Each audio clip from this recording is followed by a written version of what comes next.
আমি সারওয়ার তুষার আপনার কাছ থেকে শুরু করি এই প্রশ্নটা দিয়ে যে এখন আমরা আম, যারা গণ অভ্যুত্থানের সামনের সারিতে নেতৃত্ব দিয়েছেন ছাত্ররা বা মূলত ছাত্র জনতার অভ্যুত্থান বলা হয়, সেই ছাত্রদের মধ্যে একটা বিভক্তি, একটা দ্বান্দ্বিক অবস্থান দেখতে পাচ্ছি, একটা ক্রেডিট নিয়ে বা কৃতিত্ব নিয়ে কাড়াকাড়ির মতো অবস্থান দেখতে পাচ্ছি।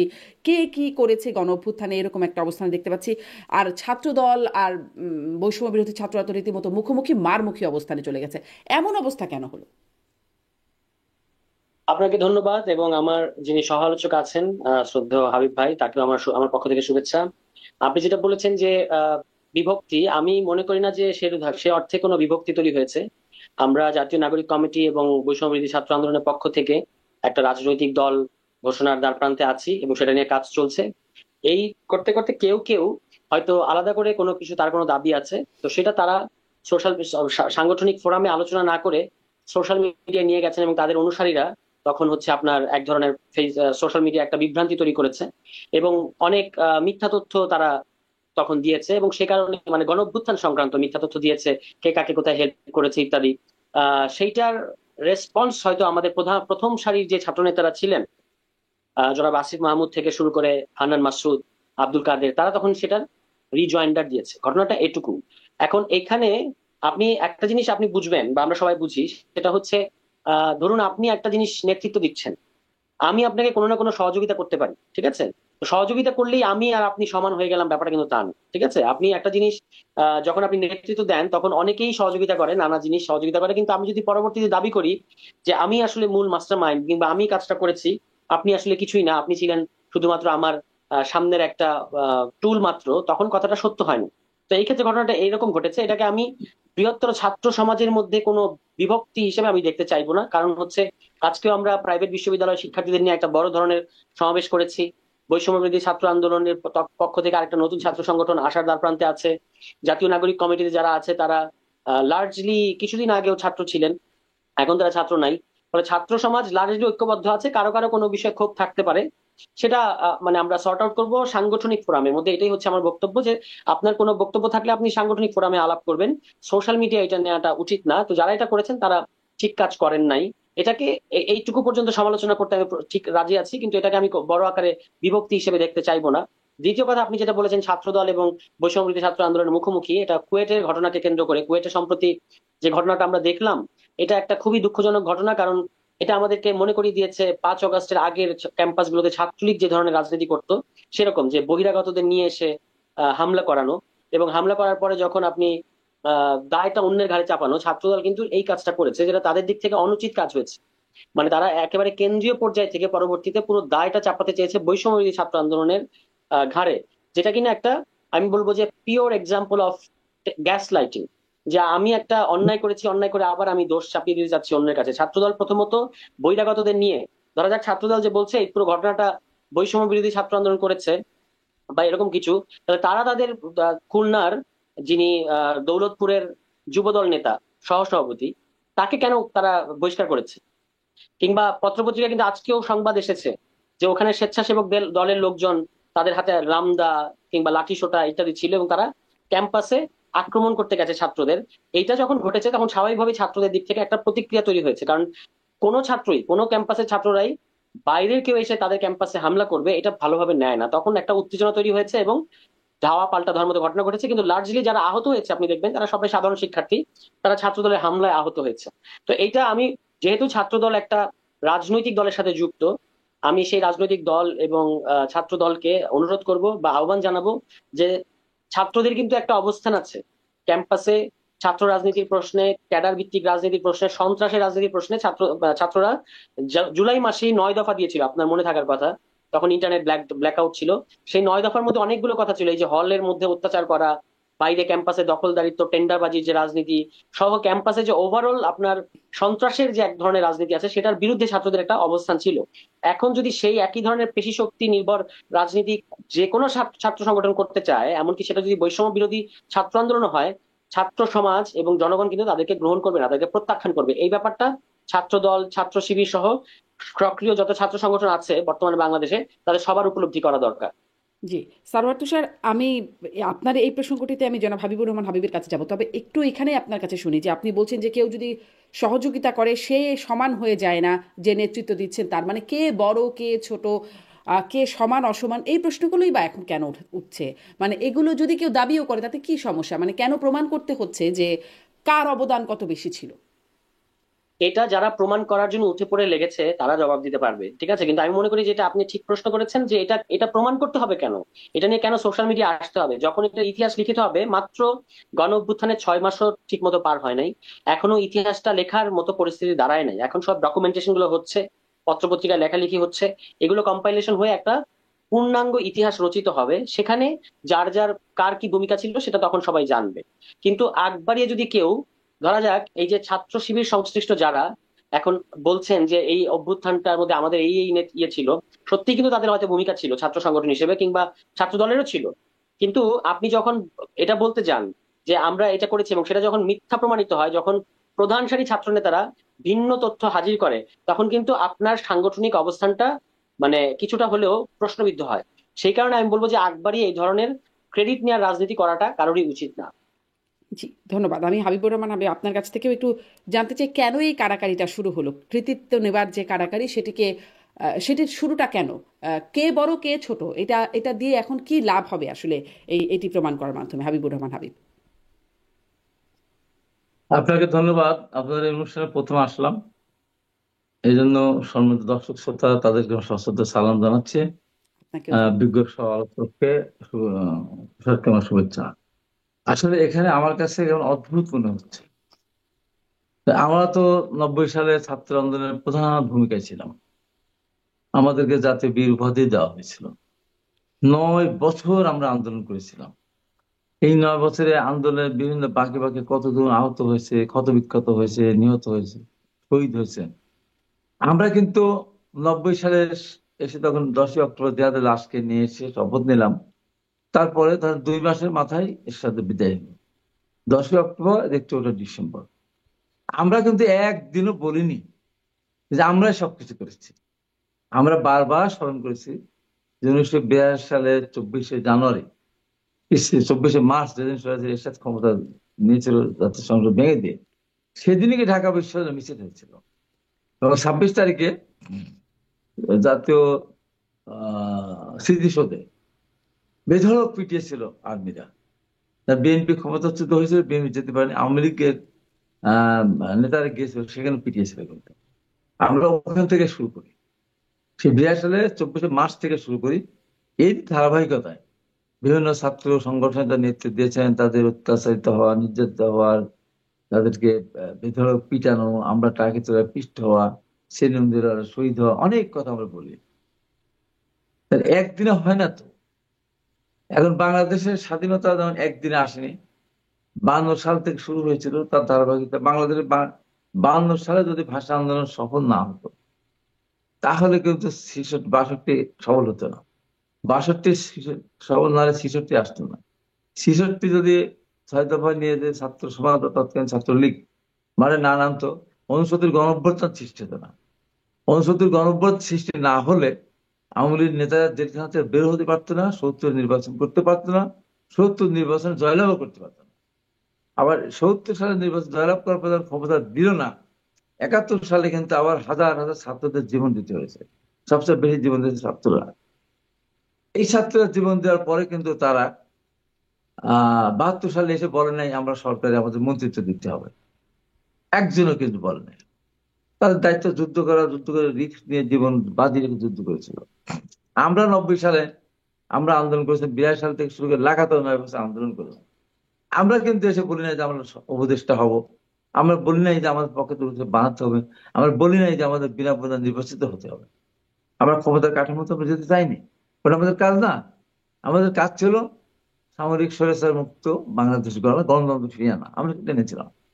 এইবারই একমাত্র দেখলাম, লক্ষ্য করলাম যে 36 দিন আন্দোলন করার পরেই তারা সব ভুলে গেল। 52 স্বীকার করে না, 66 করে না, 69 71, এবং বাংলাদেশের সংবিধান পর্যন্ত লিখে দেয়। এর কত বড় কথা যে বাংলাদেশ সংবিধান যদি না রচিত, আজকে কি হতো? আজকে কি বাংলাদেশ হতো? 90 স্বীকার করে না। তো এইটা অস্বীকার করাতে মানে অশুভ একটা মানে তৎপরতা। যে কারণে আজকে স্বীকার করে বলছে না কেন বলছেন? মানে এগুলো একদমই স্বীকার না, করে না, আমাদের এটি বলছে আপনি না, কেন বলছেন? না ওই জন্য বলছে কে বড় কে ছোট, সামনের সাথে থাকে ছাত্ররা আন্দোলন নামতো। আজকে ইতিহাস প্রকৃতি ইতিহাস তো লেখা হবে, প্রকৃতি ইতিহাস লেখা হবে কোনটা, লেখা হবে ছাত্ররা 18 সালে বৈষম্য বিরোধী আন্দোলনকে, কোটা সংস্কার আন্দোলন করেছিল। কোটা সংস্কার আন্দোলনকে সমস্ত রাজনৈতিক দল তারা সমর্থন দিয়েছিল। সরকার একটা পর্যায়ে বাধ্য হয়ে, অথবা রাগ করে অভিমান করে বা হেডম দেখে অথবা একটা অহমিকা দেখে যারা কোটা সংস্কার না করে কোটা বাতিল করে দিল। ছাত্ররা তো বাতিল চায় না, ছাত্র ছাত্রী সংস্কার বাতিল করে দিল, ছাত্র ঘরে ফিরে গেল। এই ছাত্র 24 সালে তখন নির্বাচন হলো, একতরফা একদলীয় ভাবে নির্বাচন হলো, আমরা তখন সব কারাগারে, হাজার হাজার বিএনপি নেতা কর্মীরা কারাগারে। এরা তো মিছিল করে নাই। কেন এভাবে ভোট হলো, কেন একতরফা ভোট হলো, কেন একদলীয় ভোট হলো, কেন আমার ভোট কেন্দ্রে গেল না, ভোটের রেজাল্ট হলো, কেন আওয়ামী লীগ একা একা ইলেকশন করলো, কেন তাদের স্বতন্ত্র প্রার্থী হলো, এইটা তো হতে পারে না, বলেছে? বলেনি। যেই আওয়ামী লীগের দুর্নীতির আসা শুরু হলো, প্রকাশ করে বিএনপি, আসাদ, মতিউর, আজিজ, হুম। তখন আওয়ামী লীগ দেখলো এই দুর্নীতিটা আমাদের এদেশে বেশি আছে, এদেশে বেশি সম্পদ আমরা চুরি করেছি। তাই এই যে কোটাটা তারা ফিরিয়ে নিয়ে আসলো, ফিরিয়ে নিয়ে আসলো। এই কারণে কোটা ফিরিয়ে নিয়ে আসলে ছাত্ররা মাঠে নামবে, ছাত্রদের ছাত্রলীগকে দিয়ে পিটিয়ে তাদেরকে হলছাড়া করবো, আর বিএনপি মাঠে নামলে তাদেরকে অ্যারেস্ট করে আমরা আন্দোলন দমিয়ে দেবো। তার মাঝখানে এই আমাদের দুর্নীতিটা প্রকাশ হবে না, এইটা ছিল ওদের উদ্দেশ্য। সেই কারণে কোটাটা ফিরিয়ে নিয়ে আসলো। এখন আপনি বলেন, কোটা যদি ফিরিয়ে না নিয়ে আসতো তাহলে এই ছাত্রকে মাঠে আসতো? আজকে অনেক কথা মাঠে আসতো? আসতো না, তার দরকার নেই। তারা তারা দেশের অর্থনীতি, দেশের মানুষের দুর্নীতি, আওয়ামী লীগের দুর্নীতি, দ্রব্যমূল্য, এগুলি কোনো কিছু তাদের মাথার ভিতরে ছিল না। তাদের মাথার ভিতরে একটাই ছিল, বৈষম্য। সেই বৈষম্য করা সংস্কার হয়ে গেছিল, তারা ঘরে ফিরে গেছিল। আবার কোটা যখন নিয়ে আসলো তখন তারা বৈষম্য বিরোধী নাম দিয়ে তারা কোটার বিরুদ্ধে আন্দোলন করলো। যদি প্রথম দিনে পূর্ণাঙ্গ রায় দিয়ে দিত 7% সংস্কার রেখে, তাহলে কি ছাত্ররা মার থাকতো? থাকতো না। তারা সরকার বিরোধী ছিল না।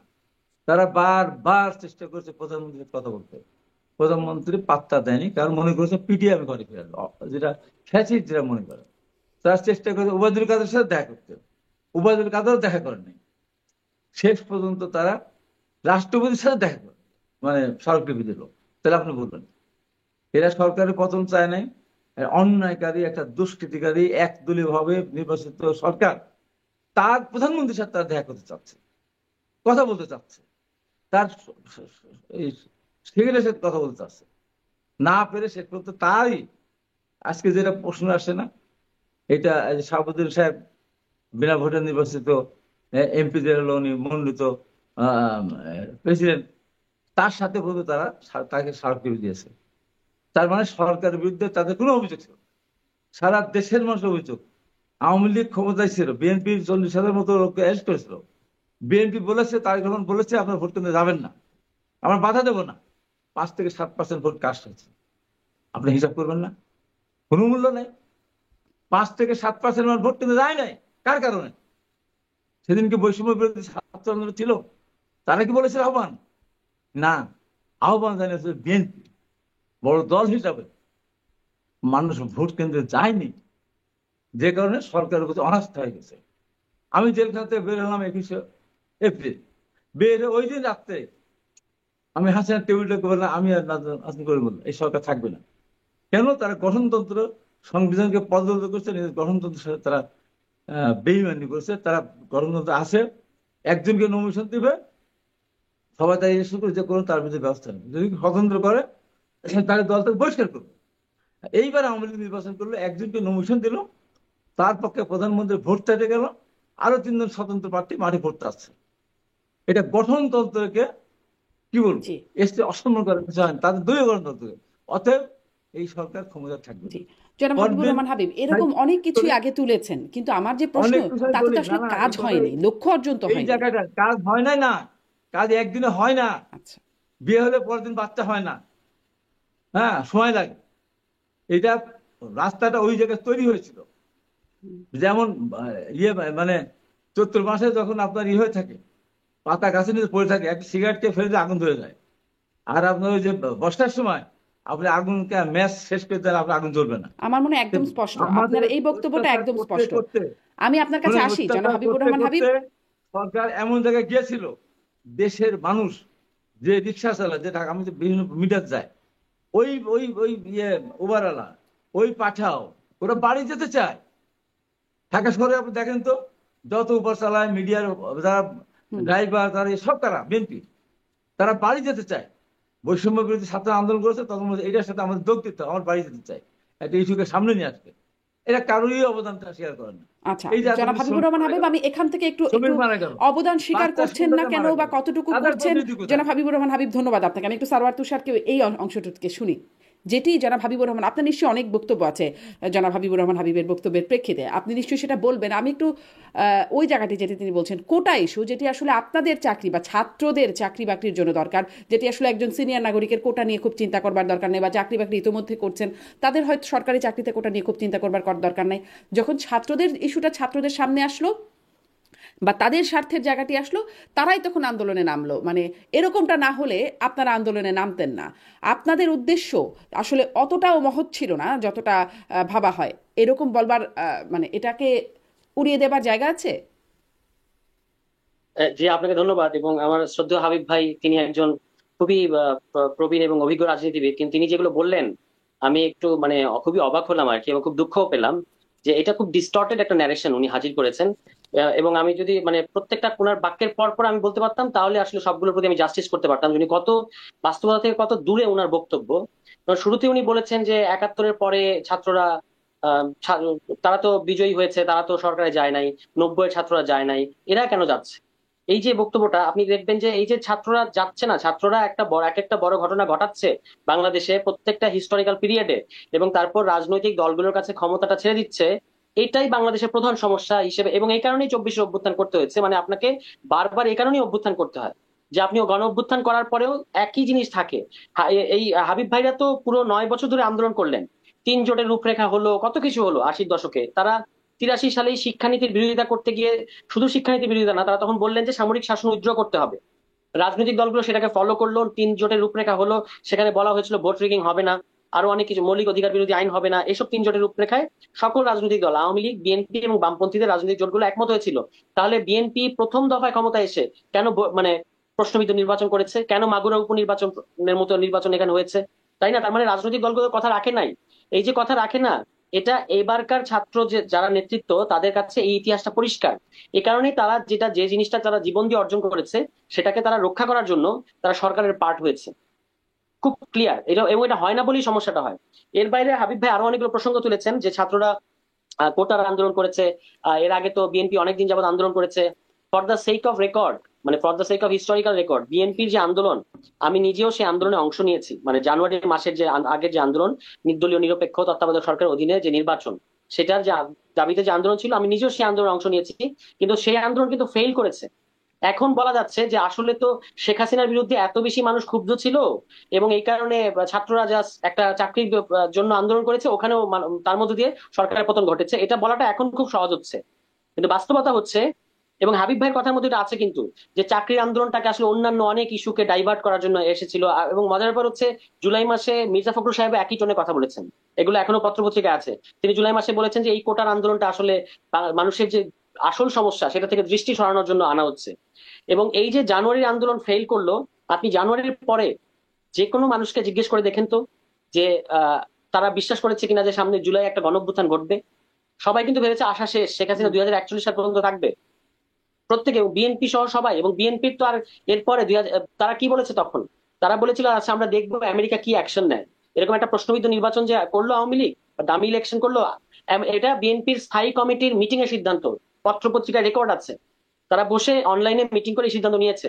ফলে বিএনপি এখন এভাবে বললে হবে না। বিএনপি এটা ভুল একটা ন্যারেশন ছাত্রদের ঐতিহাসিক অবদানকে খাটো করার জন্য বলছে, যেটা অত্যন্ত গর্হিত এবং অত্যন্ত নিন্দনীয়। স্বীকার করতে হবে যে ছাত্ররা এই গণ অভ্যুত্থান করার ফলে বিএনপি এখন রাজনীতি করার সুযোগ পাচ্ছে। কিন্তু বিএনপির তরফ থেকে প্রশ্ন করা হচ্ছে আপনারা কারা? এটা খুব খারাপ প্রশ্ন আর কি। তো এই গণ অভ্যুত্থান ঘটার ফলে বিএনপি সহ রাজনৈতিক দলগুলো একটা রাজনীতি করার পরিবেশ তৈরি হয়েছে। এখন সামনে দেশে নির্বাচন হবে, যাদেরকে জনগণ ভোট দেবে তারা ক্ষমতায় আসবে, নিয়ে কোনো প্রশ্ন নাই। কিন্তু ছাত্রদের ঐতিহাসিক অবদানকে কখনোই খাটো করা উচিত হবে না। এটা হবে একটা স্রেফ ইতিহাসের সাথে একটা মস্ত বড় তামাশা হবে আর কি। আমি আশা করবো যে হাবিব ভাই সহ বিএনপি নেতৃবৃন্দ এই কাজটা করা থেকে বিরত থাকবেন, ছাত্রদের অবদান, ঐতিহাসিক অবদানটাকে স্বীকার করবেন। আরেকটা যেটা বলেছেন যে ছাত্ররা তো চাকরির দাবিতে আন্দোলন করেছে, এবং এটা তো শুধু ছাত্রদের ইস্যু, এটার সাথে তো বৃহত্তর জনগণ যুক্ত না, এটাও তো একটা খুবই ভুল কথা। 52 সালে যখন ভাষা আন্দোলন হয়েছে সেটা ছিল ছাত্রদের দাবি। তো আপনি একটু একবার ভেবে দেখেন কেন সেই আন্দোলনে, এই যে আজকে আমরা 21শে ফেব্রুয়ারি প্রাক্কালে দাঁড়িয়ে আছি, এবং হাবিব ও এখন একটু মনে পড়লো আমার, হাবিব ভাই একটা খুবই আপত্তিকর কথা বলেছেন, যারা 52 স্বীকার করে না, 62 স্বীকার করে না, 66 স্বীকার করে না, 71 স্বীকার করে না, 90 স্বীকার করে না। নো হাবিব ভাই, আপনি এটা ঠিক বলছেন না, এটা কিন্তু আপনি আমাদেরকে অপমান করছেন। দয়া করে এই কাজটা করবেন না। ছাত্ররা কখনো বলেছে যে তারা বাংলাদেশ ইতিহাসকে স্বীকার করে না? বারবার আপনারা কেন আমাদেরকে, এটা তো আওয়ামী লীগের রাজনীতি, যে আপনারা বারবার আমাদেরকে মানে স্বাধীনতা বিরোধী বানাতে চাচ্ছেন। এই রাজনীতি থেকে বের হয়ে আসতে হবে। ছাত্ররা পরিষ্কার ভাবে বলেছে যে তারা 71 ইজ নন নেগোশিয়েবল।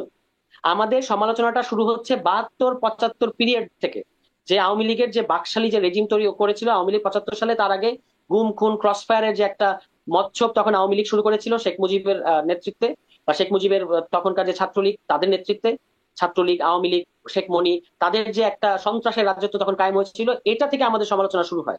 কিন্তু আমরা তো বলি নাই যে মুক্তিযুদ্ধকে আমরা অন করিনি। আপনি কেন বারবার আমাদেরকে এই প্রশ্ন করবেন? আমরা তো একটু পরে 52-তে মানে ভাষা শহীদদের উদ্দেশ্যে শ্রদ্ধা নিবেদন করার জন্য শহীদ মিনারে যাব।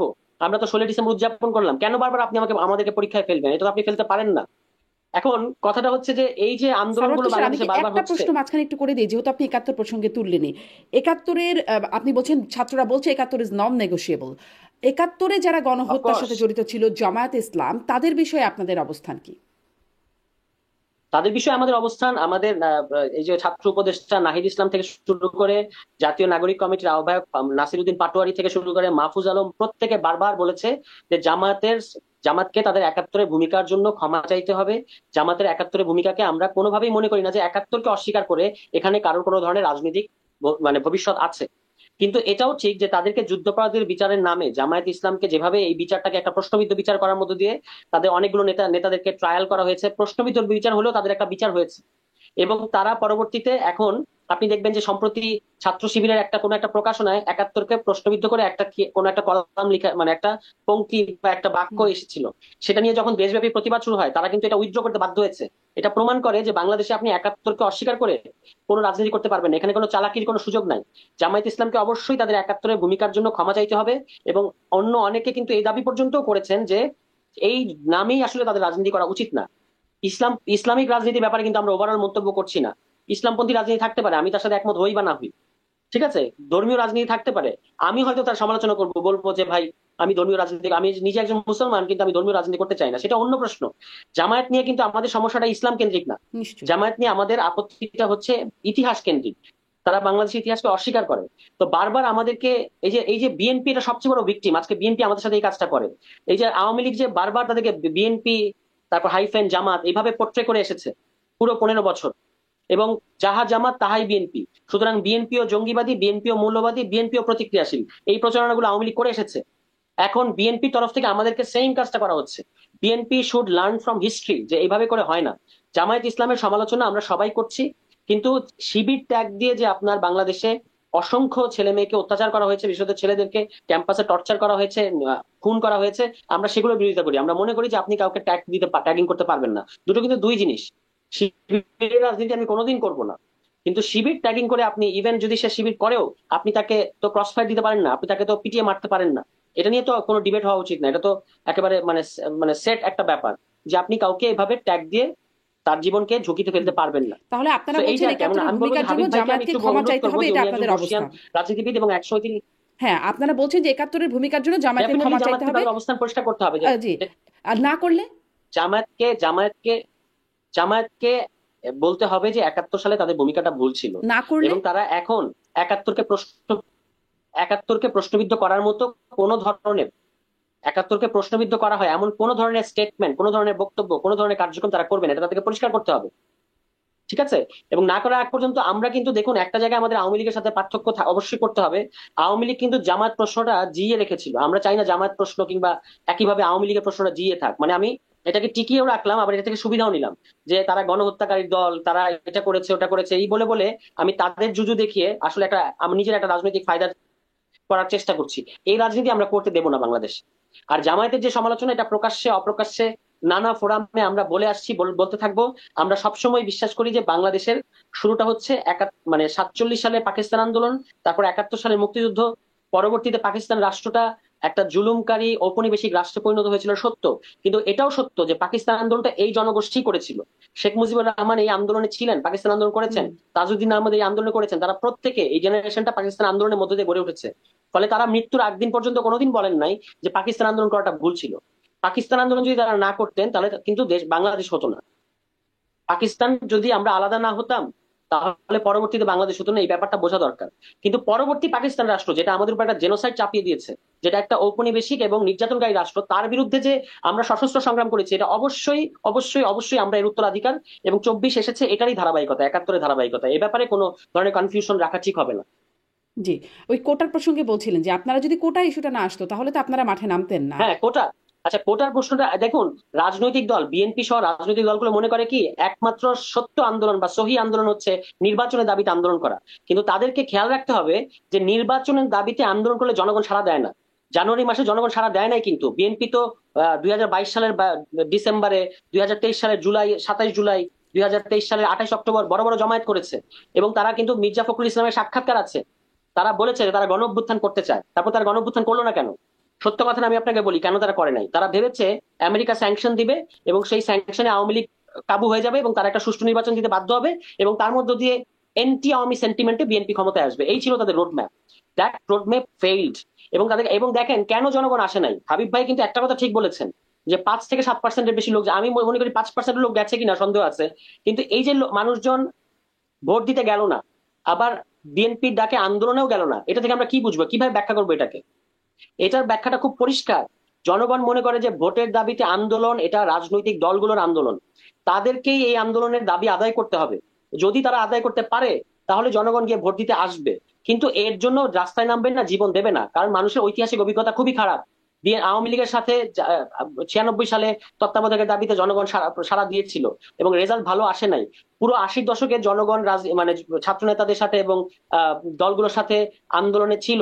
কিন্তু তার পরবর্তীতে এটাকে শুধুমাত্র একটা ভোটের দাবিতে আন্দোলন বানিয়ে জনগণের যে ঐতিহাসিক বঞ্চনা, সেটাকে কিন্তু রাজনৈতিক দলগুলো দীর্ঘায়িত করেছে। এখন আপনি দেখেন, জানুয়ারিতে জনগণ একদিকে ভোট দিতে গেল না, মানে একদিকে তারা আন্দোলনে আসলো না, কিন্তু বিএনপির আন্দোলনে রাস্তায় মানুষ নামে নাই। আবার অন্যদিকে তারা ভোটও দিতে যায় না। ফলে জনগণের দিক, তাহলে মানুষ কি ভোট দিতে চায় না? মানুষ অবশ্যই ভোট দিতে চায়, কিন্তু ওই যে ভোটটা আপনাকে, আপনার দাবি আপনাকে অর্জন করতে হবে। আপনি যদি অর্জন করতে পারেন, আমি আপনাকে গিয়ে ভোট দিয়ে আসতে চাই, কিন্তু আমি এর জন্য জীবন দিতে যাব না। আমি কিসের জন্য জীবন দেবো? আমি জনগণ কিসের জন্য জীবন দেবো?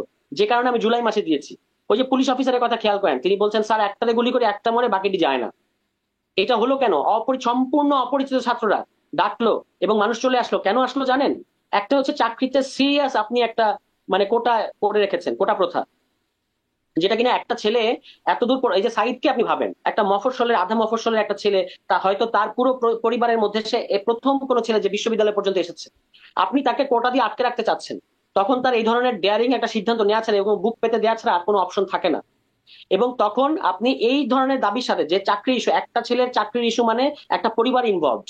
ফলে 60 লক্ষ তরুণ যদি আজকে বাংলাদেশে বেকার থাকে, তাহলে 60 লক্ষ পরিবার এটা দ্বারা এফেক্টেড, এটা বুঝতে হবে। হুম। এজন্যই এত কিন্তু হাবিবুর বিপুল রহমান পরিমাণ আপনি যেটি সমর্থন থাকে বলছেন এই যে ধরনের আগেই আন্দোলন। যদি এই কোটা বাতিলের রায়টি যদি আগেই চলে আসতো তাহলে এই আন্দোলন এত দূর গড়াতো না। না, এটা তো একটা কনস্পিরেসি থিওরি উনি করেছেন, কিন্তু ওই খেয়াল করে দেখেন ওনার কথাটা কি, যে কোটাটা এনে আসলে হচ্ছে এই আন্দোলনটাকে অন্য অন্য আরো কতগুলো ইস্যুকে ডাইভার্ট করার চেষ্টা করেছে, এই ধরনের একটা মন্তব্য উনি করেছেন। কোটাটা শেখ হাসিনা এনেছেন হচ্ছে শেখ হাসিনার স্রেফ গোয়ার্তুমির কারণে। উনি তো আরেকটা জিনিস এখানে ইম্পর্টেন্ট মনে রাখতে হবে, শেখ হাসিনা উনি যেরকম বলছেন যে শেখ হাসিনা প্রায় শেষ হয়ে যাচ্ছিল, আসলে সেরকম কোনো ব্যাপার ছিল না। শেখ হাসিনা জানুয়ারি ইলেকশন হ্যান্ডেল করার, বাজে ইলেকশন, ডামি ইলেকশন হ্যান্ডেল করার মধ্য দিয়ে উনি আকাশচুম্বী কনফিডেন্সে ভুগছিলেন। উনি ভেবেছিলেন যে আমি আমেরিকাকে পর্যন্ত মানে কন্টেইন করে ফেলেছি with the support of India. ইন্ডিয়ার সমর্থনে আমেরিকা তো স্যাংশন দিতে চেয়েছিল, স্যাংশন তো আমেরিকা দেয় নাই। কেন দেয় নাই? কারণটা হচ্ছে 23 সালে নভেম্বরে 2+2 সামিট হয়েছিল দিল্লি এবং ওয়াশিংটনে। দেখেন এখানে 24 জানুয়ারিতে ইলেকশন হয়েছে, বিএনপি আন্দোলনে ছিল, নভেম্বরে এখানে 2+2 সামিট হলো। একজন বিএনপির কোন বড় নেতা কি এই 2+2 সামিটটা খেয়াল করে নাই যে এখানে আসলে দিল্লি ওয়াশিংটনকে কন্টেইন করে ফেলেছে? তাহলে নভেম্বরের পরে জানুয়ারি পর্যন্ত 2 মাস সময় ছিল আপনার হাতে। আপনার উচিত ছিল আন্দোলনের স্ট্র্যাটেজি বদলানো, আপনি বদলান নাই, আপনি স্যাংশনের অপেক্ষায় ছিলেন এবং যেটা হওয়ার সেটা হয়েছে। এবং Sheikh Hasina was over confident after January. তিনি ভেবেছেন যে আমি তো বিএনপি আন্দোলন করে ফেল করেছে, এখানে ইন্ডিয়া আমার পক্ষে আছে, আমেরিকা স্যাংশন দিতে চেয়ে পিটার হাস তো দেশ থেকে পালিয়ে গেছিলেন এক অর্থে। এই সমস্ত কিছু কিন্তু শেখ হাসিনাকে কনফিডেন্ট করেছে। শেখ হাসিনা নাজুক হয় না, শেখ হাসিনা জানুয়ারি পরে স্ট্রং হয়েছিলেন। এরপরে কিন্তু এটা সত্য যে 15 বছর যাবত জনগণের অসম্ভব রকমের ক্ষত ছিল, অসম্ভব রকমের তাদের মধ্যে ক্ষোভ ছিল। এই ক্ষোভটা তারা কোন নেতৃত্বের মানে পেছনে আসবে সেটা তখন হিস্টোরিক্যাল ওই এজেন্টটা, ঐতিহাসিক ওই নেতৃত্বটা হাজির ছিল না। হাবিব ভাই এটা নিশ্চয়ই আমার সাথে একমত হবেন যে বাংলাদেশ ইতিহাসে এই ধরনের বড় বড় ঘটনার সময় জনগণ সাধারণত ছাত্রদের ডাকে সাড়া দিয়েছে। 52 সালে এখানে এসে এই ঢাকা বিশ্ববিদ্যালয়ে মাঝি এসে গুলি খেয়ে, উনি কিন্তু একজন শহীদ, সে মাঝির কথা আসে না। তারপর আপনার এই যে 62-তে সংবিধান পুড়িয়েছে কারা? আজকে হাবিব ভাইরা সংবিধান নিয়ে এত চিন্তিত, 62 সালে তো ছাত্ররা সংবিধান পুড়িয়েছে। 66 সালে 6 দফা আদায় করার ক্ষেত্রে ছাত্রদের, সিরাজুল আলম খান সহ ছাত্রদের বিরাট ভূমিকা ছিল। 69 সালে গণ অভ্যুত্থান করে ছাত্ররা, এর মধ্যে আবার 11 দফা দিয়েছে ছাত্ররা। পুরো 71 করেছে আসলে মূলত ছাত্র এবং তরুণরা। তাহলে এই এদের পেছনেই বাংলাদেশ জনগণ আসে, রাজনৈতিক দলগুলোর পেছনে সাধারণত আসে না। কারণ রাজনৈতিক দলগুলোর ইতিহাস হচ্ছে প্রতারণার ইতিহাস, তারা বারবার জনগণকে প্রতারিত করে। ফলে এটা বললে হবে না যে তারা চাকরি আন্দোলন করেছে। চাকরি আন্দোলন একটা অত্যন্ত গুরুত্বপূর্ণ আন্দোলন। আপনি খোঁজ নিয়ে দেখেন, চিলিতে 3 পয়সা ট্রামের ভাড়া বাড়িয়েছিল এই 2019 সালে, 3 পয়সা। ছাত্ররা এটার বাইরে ছিল, কিন্তু তবু ছাত্ররা ওই আন্দোলন করেছে। সেই আন্দোলন শেষ পর্যন্ত স্বৈরাচারী শাসকের পতন ঘটিয়েছে। এভাবেই আন্দোলনগুলো জি হয় সারা সারোয়ার পৃথিবীতে। তুষার, এখন ফলে আপনারাও এটা একটা বললে হবে না রাজনৈতিক চাকরি আন্দোলন। আপনারাও এখন একটা রাজনৈতিক দল গঠন করছেন, আপনাদের পেছনেও কি আর আসবে কিনা রাজনৈতিক দলগুলোর পেছনে যে আসে না, যেই কথাটি বলছেন যতক্ষণ আমি আসে, কেন এই কথাটি আমি রাজনৈতিক একটু বড় করেই শুনবো সারোয়ার তুষার। আপনাদের রাজনৈতিক দল করার প্রসঙ্গটাই আসবো আর কি একটু বড় করে। আমি যারা হাবিবুর রহমান হাবিবের কাছ থেকেও এই জায়গাটি শুনতে চাই যে আপনারা আসলে মোটা দাগে কি কি জায়গা বের করতে পারেন যার কারণে দিনে দিনে, মানে শুরু থেকেই একটা মানে আন্দোলনের পর বা অভ্যুত্থানের পর থেকে এই বিভিন্ন কথায় কথায় ছাত্রদের সাথে একটা বেঁধে যাওয়ার মতো একটা অবস্থা তৈরি হতো, এখন এসে একদম স্পষ্ট। কিন্তু আপনার কাছে কি মনে হয় কোন কোন জায়গায় আসলে দ্বন্দ্বের জায়গা, ইস্যুগুলো কি কি? না না, আমি তুষার অত্যন্ত ভালো বলেছে, তাকে আমি খালি স্মরণ করে দিতে চাই। আমি যে বললাম যে 52, 62, 63, 69, 70, 71 অস্বীকার, স্বীকার করে না, 90 অস্বীকার করে না।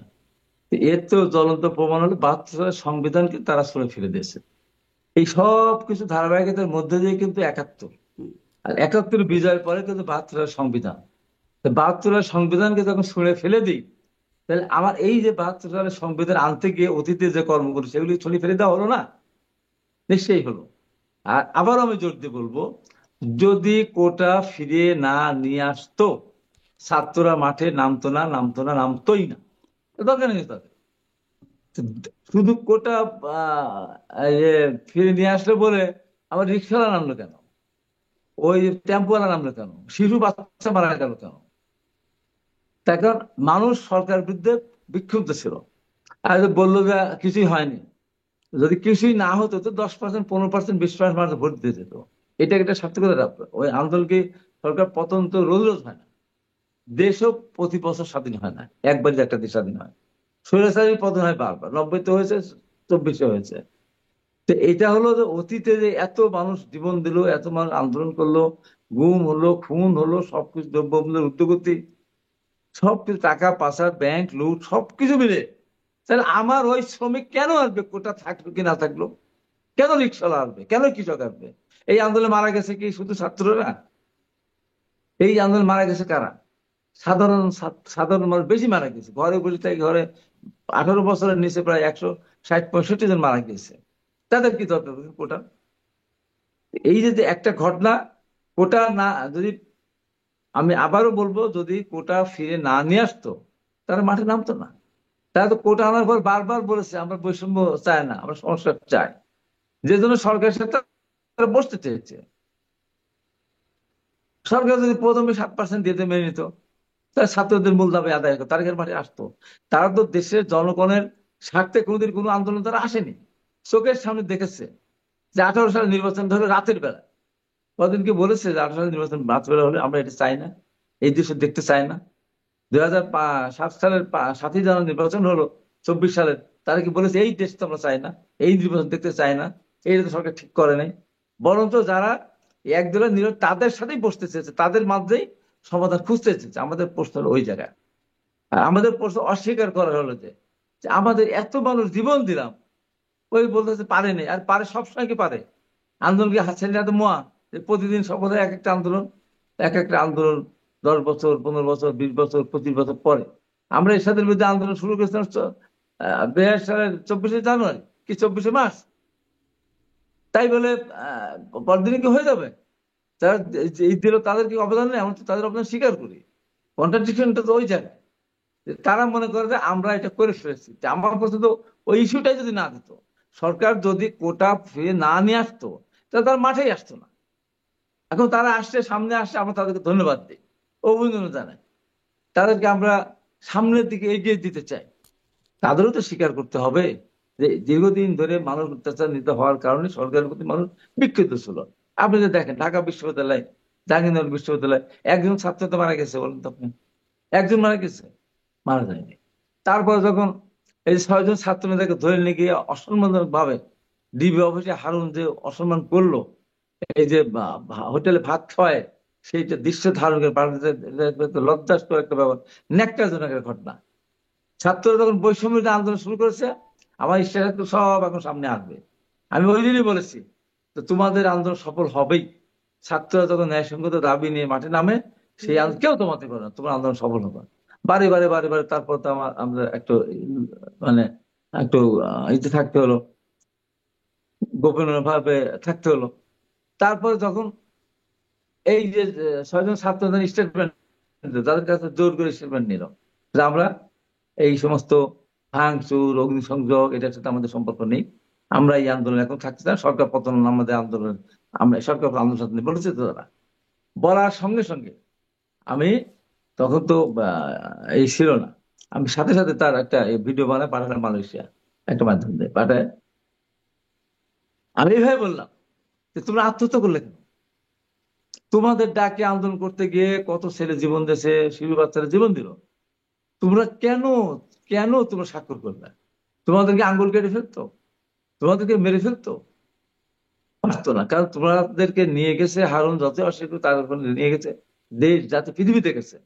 তো আমাকে তো 90 সালে আমাকে তো অ্যারেস্ট ছিল না, আমি তো তখন লুকিয়ে থাকতাম। আমাকে বলা হলো মন্ত্রী বানাবো, আমাকে বলা কোটি কোটি টাকা দেবো, আমাকে বিদেশে পাঠাবো, আমাকে গাড়ি দিতে, বাড়ি যা চায় তাই দিবে। শুধু এর সাথে সাথে আমার 5 মিনিটের একটা বৈঠক হবে, সেই বৈঠকে আমি যা চাবো তাই দিবে। আমি অস্বীকার করলাম, অসম্ভব ব্যাপার। তখন বলে তাহলে আপনাদের ওখানে বুলেট আছে, আমি বললাম, ওটা প্রিয় জিনিস, ওইটা আমি খেতে রাজি আছি। আমি বললাম আমাকে তো গুলি করে এখন মেরে ফেলতে পারতো, তো আমি তো রাজি হলাম না, তোমরা তোমার তো মেরে ফেলতে পারতো না। তারপরে আবার তাদের গার্জিয়ানরা, তারা তাদেরকে জোর করে বলালো ওখানে যে আমাদের ছেলেদেরকে ভালো রেখেছিল, ভালো খাওয়াইছে। এই যে যে বিতর্কিত কিছু জিনিস, ওই দিন যদি এরা মাঠে নামতো, আইনজীবীরা মাঠে না নামতো, ছাত্রদের এক পার্টে বসে গেছিল, মাঠে না নামতো, আর যারা বাইরে ছিল তারা বলে না আমরা আন্দোলন থেকে সরে যাবো না। মূল 6 জন তো বিবৃতি দিয়ে ফেললো, তারপরে বাইরে যাচ্ছে তারাও তাদের সাথে একমত হলো না। না হওয়ার পরে সেই সময় আমাদের আইনজীবীদের মধ্যে যে মাহমুদুল খোকন সহ এরা সব এরা সহ যখন সাংবাদিক মাঠে নামলো, সাংবাদিকদের সাথে যারা শিক্ষকরা মাঠে নামলো, তখন আবার আন্দোলনটা আবার জমে উঠলো। যদি সেদিন এই সমস্ত লোক না নামতো, সেদিন মাঠটা আপনি দেখেন তো মাঠের কি অবস্থা সেদিন। তো এই জিনিস অস্বীকার করা যাবে না তো, অস্বীকার করা যাবে? আমরা যদি আমরা নাই করবো, সমর্থন নাই দেবো, তাহলে আমাদের 5-6 হাজার গ্রেপ্তার হলো কেন? আমাদের দল করে মারা গেছে আন্দোলন করতে, এই ছাত্রদের সাথে আমাদের ছাত্ররা ছিল না? আমাদের ছাত্ররা তো ছিল, আমাদের সন্তানরা তো ছিল। মা নিয়ে গেছে তার সন্তানকে, বাবা নিয়ে গেছে তার মেয়েকে, যে বসে আছে যে যাও তুমি যাও। এই সেই বাবার কি ভূমিকা নেই? জি, নিশ্চয়ই জনাব হাবিবুর এই যে রহমান আজকে হাবিব, এইটা তো স্বীকার এই হচ্ছে, জায়গা কিন্তু থেকে সরে কার আসতে বেশি হবে। কার কম এটি নিয়ে এখন এসে কেন এটা ডিবেট এটা চলছে সেটা হিসাব দিয়ে করার শুরু দরকারই করছিলাম। নাই, আমি একটু সামনের এটা দিকে একটু হিসাব কথা করার বলি। দরকার নাই। হ্যাঁ, সবার সম্মিলিত সম্মিলিত আন্দোলন, সরকারের দমন পীড়ন, অত্যাচার, নির্যাতন, দ্রব্য উদ্যোগ সবকিছু মিলে সামনে সবসময় ছাত্ররাই থাকে। আচ্ছা, এখন একটু সামনের সামনে দিকে কথা বলি, মানে গণ অভ্যুত্থানে কে কি এই যে ভূমিকায় আমরা ছিল ছিল, সেটি সেই নিয়ে। ভূমিকা তো আমরা তাদেরকে সম্মান তো দিচ্ছি, কিন্তু তারা যদি সবাইকে অস্বীকার করে বলে যে আমাদের 36 দিনের আন্দোলন সবকিছু হয়ে গেছে, তাওয়া যদি গরম না থাকে, আপনার এই পরোটা বানায় দিলেই কিন্তু সাথে সাথে হয়ে যায় না, হুম, তাওয়া গরম থাকলে পরে সাথে হয়। আমি একটু তো কোন এখানে দেশ এখানে আমি এই বিষয়ে সারোয়ার তুষারকে আগেও বলতে শুনেছি, এই জন্য জনাব হাবিবুর আমাকে রহমান এগুলো ভাবি বলতে আপনাকে দেন। একটু থামাই। আমি এক মিনিটে আমি আসলে সামনের দিকের কথা বলতে চাইবো, সামনের দিকে যে আপনাদের যে বিষয়গুলো নিয়ে এখন যে ডান দিকে সামনে ইস্যুগুলো দিকে আছে, বলে আমি ওই আমাকে জায়গাগুলোতে explain করতে আসবো। দেন। জনাব জনাব না হাবিব ওই এক মিনিট জায়গাগুলোতে আসবো। আমি একটু শুধু আপনার এই কথা থেকে সারওয়ার তুষারকে 1 মিনিট একটু শুনি, যে তাওয়া গরম নিয়ে আপনি আগেও একটা আপনার বক্তব্য শুনেছি কোথাও, যে তাওয়া গরম করে দিয়েছে বিএনপি। এই বিষয়টার সাথে মনে হয় আপনি একমত না। এটি বিএনপি একটু। না, বিরোধী রাজনৈতিক না দলগুলো। না আসলে আপা, জি। ব্যাপারটা হচ্ছে কি, একটা জিনিস হলো আপনাকে খেয়াল করতে হবে। আগের একটা কথা, হাবিব ভাইয়ের একটা কথা আমি একটু স্মরণ করে দিতে চাই হাবিব ভাইকে। হাবিব ভাই সম্ভবত ভুলে গেছেন যে আওয়ামী লীগ সরকার কিন্তু এবারও কোটার দাবিটা মেনে নিয়েছিল। এবারও তারা মেনে নিয়েছিল, আদালত থেকে রায়ও এসেছিল, কিন্তু তারপরও আন্দোলনটা থামে নাই। ফলে আমি আর ওখানে যাবো না। টাওয়ার যে ব্যাপারটা, তাওয়া আসলে জানুয়ারির পরে ঠান্ডা হয়ে গিয়েছিল পুরোপুরি, একেবারে পুরোপুরি ঠান্ডা হয়ে গেছিল জানুয়ারি আন্দোলন ফেল করার পরে। এবং ছাত্ররা যখন আবার নতুন করে নেমেছে, এখন হাবিব ভাই বলছেন যে যা ইয়েরা জনগণ তো বিভিন্ন সেকশন কেন নামলো, অবশ্যই জনগণ নামবে, কিন্তু কারা ডাক দিচ্ছে এবং কি ডাক দিচ্ছে এটা তো ইম্পর্টেন্ট। মানে আপনি কি নির্বাচনের দাবিতে ডাক দিচ্ছেন, নাকি আপনি ফ্যাসিবাদকে উৎখাত করার দাবিতে ডাক দিচ্ছেন? তো ছাত্রদের দিক থেকে যখন ফ্যাসিবাদ উৎখাত করার দাবিতে ডাক আসলো, তখন জনগণ তো তৈরি ছিল, এটা তো সত্য কথা। জনগণ তৈরি ছিল, কারণ জনগণের প্রত্যেক সেকশনের পিপল আসলে নানাভাবে এই ভুক্তভোগী ছিল এই ফ্যাসিবাদের। ফলে তারা দ্রুত রেসপন্স করেছে। কিন্তু আমি শুধু জোরারোপ করতে চাচ্ছি যে জানুয়ারিতে কেন বাংলাদেশের জনগণ, তারা কি ভোট দিতে চায় না? অবশ্যই তারা ভোট দিতে চায়। তাহলে তারা কেন ভোটের দাবিতে আন্দোলনে বিএনপির ডাকে সাড়া দিল না কেন? বিএনপি তো তখন আহ্বান করেছে যে আপনারা নামুন, নামে নাই। ওই ওই ওই জিনিসটা আমি ব্যাখ্যা করেছি যে ভোটের দাবিতে আন্দোলন করলে, এবং ভোটের দাবিটাই একমাত্র জনগণের দাবি, এই দাবি করলে জনগণ কখনো সাথে নামবে না, জনগণের অন্যান্য সমস্যাকে অ্যাড্রেস করতে হবে। এবং এই কারণে জনগণ দিক থেকে বলা হয়েছে যে বিএনপি আহ তাদের দাবিটা, ভোটের দাবিতে আন্দোলন, তারা এটা সফল করুক, আমরা ভোট দিতে চাই। কিন্তু সেই জন্য আমরা রাস্তায় গিয়ে জীবন দিব না। আমরা জীবন দিব এই যে জুলাই মাসে, যদি আপনি বলেন যে আপনি ফ্যাসিবাদ উৎখাত করতে চান। ছাত্ররা ওই আপনার একেবারে জুলাইয়ের 9 তারিখ থেকে তাদের ল্যাঙ্গুয়েজ গুলো খেয়াল করবেন। তারা যখন বাংলা ব্লকেট বলছিল, তারা বারবার বলছিল যে আমরা আজকে ফার্মগেট পর্যন্ত এসেছি, আগামীকাল আমরা গণভবনে যেতে চাই, আগামীকাল আমরা সংসদ যেতে চাই। তারা কিন্তু এটা ঠিক যে 3 তারিখে এক দফার কথা বলেছে, কিন্তু তারা পুরো জুলাই মাস জুড়ে নানা ধরনের ইঙ্গিত তারা দিয়ে যাচ্ছিল। এবং 9 দফাটা যদি আপনি খেয়াল করেন, 16 বা 17 তারিখের 9 দফা, ওই 9 দফাই তো আসলে ডিফেক্টো এক দফা। ওই 9 দফা মানার মতো 9 দফা ছিল না। মানে ওই 9 দফা মানলে, একটা দফাও মানলে, ওই 9 দফার একটা দফাও যদি আওয়ামী লীগ মানে, তাহলে আওয়ামী লীগ আর আওয়ামী লীগ থাকে না। মানে শেখ হাসিনা কি ক্ষমা চাইতো? 1 নম্বর দাবি তো এটা ছিল, শেখ হাসিনাকে ক্ষমা চাইতে হবে। 2 নম্বর দাবিতে ছিল ওবায়দুল কাদের, আসাদুজ্জামান খান, কামাল, এদেরকে পদত্যাগ করতে হবে, ছাত্রলীগকে ক্যাম্পাস থেকে বের করে দিতে হবে। এই সমস্ত ছিল দাবি। ফলে ছাত্ররা, আমি বলবো যে ঐতিহাসিক প্রজ্ঞার পরিচয় দিয়েছে, যে যখন এক দফার, এটা তো হাবিব ভাই জানেন, ওই যে লেনিনও তো বলেছেন যে 6 তারিখ করলে আগে হয়ে যাবে, 8 তারিখ করলে পরে হয়ে যাবে, 7 তারিখেই স্ট্রাইক করতে হবে। ছাত্রদের ক্ষেত্রে ঘটনাটা ওটাই, যে এক দফাটা আমি কবে ডিক্লেয়ার করব আনুষ্ঠানিকভাবে, এটা একটা সময় ব্যাপার মাত্র। কিন্তু তারা কিন্তু 16 তারিখ থেকেই 9 দফাটা, মানে ওই 9 দফাটাই ছিল মূলত এক দফা। ছাত্রদের বিভিন্ন কর্ম এবং প্রাইভেট বিশ্ববিদ্যালয়ের শিক্ষার্থীরা 17, 18, 18 তারিখ থেকে রাস্তায় নেমেছে। তারা 17, 18 তারিখ থেকে স্টেপ ডাউন হাসিনা, এই ধরনের স্লোগানগুলো রাস্তায় দিয়েছে। ফলে শিক্ষার্থীরা শুধুমাত্র কোটার দাবিতে আন্দোলন করে নাই। আন্দোলন আবু সাইদ শহীদ হওয়ার পর থেকেই এই আন্দোলনে কোটা আর ইস্যু ছিল না। তখন কোটা মানলেও, যদি ইভেন শেখ হাসিনা কোটা মেনেও নিত বা ছাত্রদের দাবি মেনেও নিত, ছাত্ররা রাস্তাতেই থাকতো। এবং শেখ হাসিনার এবং আওয়ামী লীগের, আপনি তো দেখতে পেলেন কারফিউ দেওয়ার পরে কি মনে হয়েছিল, শেখ হাসিনা আন্দোলনটা সামাল দিয়ে ফেলেছেন। কিন্তু যেই মাত্র আপনি কারফিউ উঠালেন এবং ইন্টারনেটটা আবার রিস্টোর করলেন, কিভাবে মানুষ রাস্তায় নেমেছে। ফলে মানুষ এটার জন্য প্রস্তুত ছিল। দরকার ছিল একটা ঐতিহাসিক নেতৃত্ব এবং একটা ঐতিহাসিক দাবি, যে কোন দাবিটা আপনি জানাচ্ছেন। আপনি বলেছেন, দেখুন ছাত্রদের এক দফার মধ্যে বলা হচ্ছে ফ্যাসিবাদের পতন, ফ্যাসিবাদী ব্যবস্থার বিলোপ। হুম। এই কথাটা জনগণকে আকৃষ্ট করেছে, যে এটা শুধুমাত্র নির্বাচনের দাবি না, এটা হচ্ছে একটা বৃহত্তর গণতান্ত্রিক সংস্কার কিংবা গণতান্ত্রিক ব্যবস্থার ডাক। সেই ডাকে জনগণ সাড়া দিয়েছে এবং রাইটলি দিয়েছে, এবং দিতই। 90 সালেও জনগণ ওই আশা থেকেই 3 জোটের পেছনে জি। এসেছিল, কিন্তু 3 জোটের তাহলে রূপরেখাটা সারোয়ার ফেল তুষার, করেছে। তাহলে সারোয়ার আমরা আশা তুষার করছি যে আপনারা এবার ফেল কোটা করবে নিয়ে না। নামলেন, আপনারা কোটা নিয়ে নামলেন, তারপরে আপনিও একটু আগে এই শব্দটা ব্যবহার করছিলেন শেখ হাসিনার গোয়ার্তম। এই গোয়ার্তমটাকেই আপনারা ক্যাশ করলেন। শেখ হাসিনা, আমি তো বললাম যে 18 সালে শেখ হাসিনা যে গোয়ার্তুমি করে, তখন কি ছাত্ররা কোটা বাতিল চেয়েছিল? তখন ছাত্ররা বলেছিল কোটার যৌক্তিক সংস্কার করেন। শেখ হাসিনা তখন বলেছেন যে কোটাই থাকবে না। এই যে কোটাই থাকবে না আপনি যখন বললেন, তখন তো যারা যৌক্তিকভাবে কোটার দাবিদার, তারা এবার অ্যাগ্রিভড, তারা আদালতে গেছে। ফলে এটা ছিল শেখ হাসিনার একটা কৌশল। এবং শেখ হাসিনা তো আপনি জানেন, আপনি নিশ্চয়ই এটা আমার সাথে একমত হবেন, যে শেখ হাসিনা কিন্তু ধরাককে সরাজ্ঞান করা টাইপের একজন মানুষ। তিনি মনে করেন যে তিনি যেটা বলবেন সেটাই হয়ে যাবে, এবং তিনি কাউকে তার তোয়াক্কা করতে হবে না। তিনি মুখ দিয়ে বলেছেন ওটা থাকবে না, এবং তারপর আবার আদালতের মধ্য দিয়ে এসেছে, এবং তিনি বলবেন যে এটা তো আদালতের মধ্য দিয়ে এসেছে, আমি কি করতে পারি, সুতরাং আমাকে কোটা রাখতে হবে। এগুলো হচ্ছে তার খামখেয়ালিপনা, তার গোয়ার্তুমি এবং তার ঔদ্ধত্য। এই সমস্ত জিনিসের তিনি আসলে এবার প্রাইস পে করেছেন। জি, জি। আমি একটু সামনের দিকে যাব বলছিলাম যে অভ্যুত্থানে কি হয়েছে, কার কৃতিত্ব প্লিজ। কতটুকু সেটা নিয়ে অনেক আলোচনা আরো করতে থাকলে করতেই থাকা যাবে। আমি একটু এখানে যাই যে আপনাদের যে এখন মূল দ্বন্দ্বের জায়গাগুলো কয়েকটা দেখা যাচ্ছে।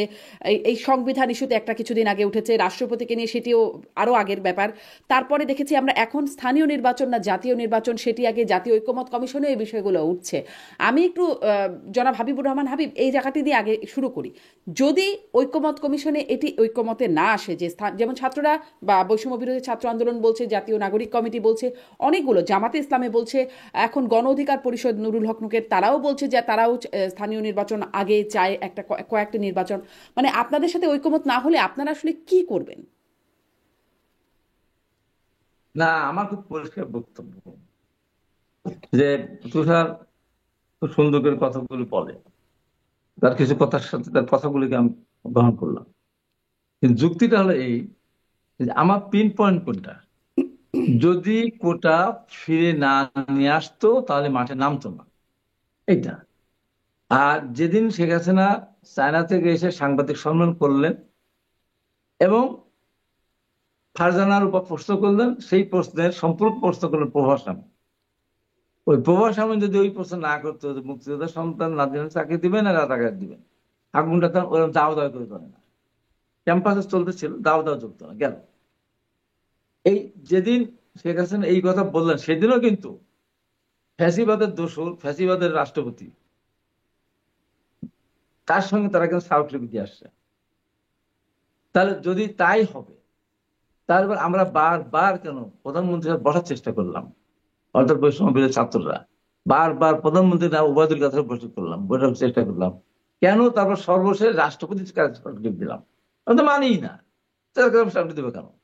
এইসব কথাগুলি কিন্তু সূক্ষ্ম চিন্তার একটা বিষয় আছে। এখন ভোটের জন্য আন্দোলন করবার মানুষ নামবে না, তো কোটার জন্য আন্দোলন করলে আমার রিক্সাওয়ালা কেন নামবে বলেন? ওর কি দায় করছে? তো এটা হলো চেষ্টা ছিল এইটা যে সার্বিকভাবে দেশের মানুষ ছিল বিক্ষুব্ধ। বিএনপি যদি তাকে কিছুই না হতো তো মানুষ ভোট তো দিতে যেত। বৈষম্য বিরোধী ছাত্ররা তো বলে নাই যে আপনারা ভোট কেন্দ্রে যাবেন না। আমাদের আন্দোলনের পলিসি ছিল আমরা ভোট কেন্দ্র পোড়াবো না, ধ্বংস করবো না, বাধা দেবো না। আমাদের কথা শুনে মানুষ ভোট কেন্দ্রে যায় কিনা, যেন আওয়ামী লীগ বলতে না পারে যে বাধা দিয়েছে, রাস্তাঘাটে ভাঙচুর হয়েছে, গুণচন্দ্র হয়েছে, ভয় চাই না। আমরা নির্ভয় দিয়েছিলাম, জনগণ কি বল দেখি। ওইটাই ছিল আমাদের একটা আন্দোলনের একটা ইয়ে। জনগণ ভোট দিতে যায় নাই, এটা তো আমাদের ক্রেডিট, আমাদের কথা মতো জনগণ যায়নি ভোট দিতে। তাই এটাকে আন্দোলনের একটা সার্থকতা না, সফলতা না? যদি 50% 60% আমাদের ভোট দিতে যেত, তাহলে রাস্তায় তো 50% 60% ওই আওয়ামী লীগের পক্ষে নামতো।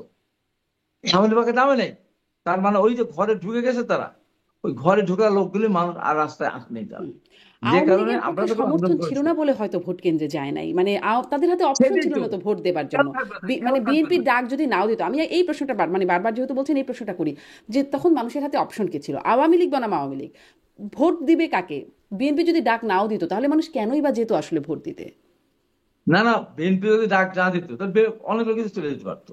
বিএনপিতে এতে একটা পার্সেন্টেজ ভোটের একটা আছে তো নাকি? তারা যেত বিএনপি তো এই আওয়ামী যে লীগ বনাম আওয়ামী লীগকে ভোট দিতে। আমি বলি আওয়ামী লীগ বনাম আওয়ামী লীগের যেটাই হোক, তারা তো মানুষ ভোট দিতে যেত, যায় না তো, সাধারণ মানুষ তো ভোট দিতে যায়নি, হয়তো আওয়ামী লীগ লোকেরাই যেত, আওয়ামী লীগ লোকেরাই যেত। এখন কথা এইটা নিয়ে কে বেশি করেছে কে না করেছে আমরা মনে না করে আমরা বলতে চাই, বৈষম্য বিরোধী ছাত্র আন্দোলনে তার নেতৃত্ব দিয়েছে, তাদেরকে আমরা ওয়েলকাম জানাই। তার একটা ঐতিহাসিক সময় একটা ঐতিহাসিক ভূমিকা পালন করেছে। হুম। তার পিছনে যারা ছিল তাদের ভূমিকা এত কম না।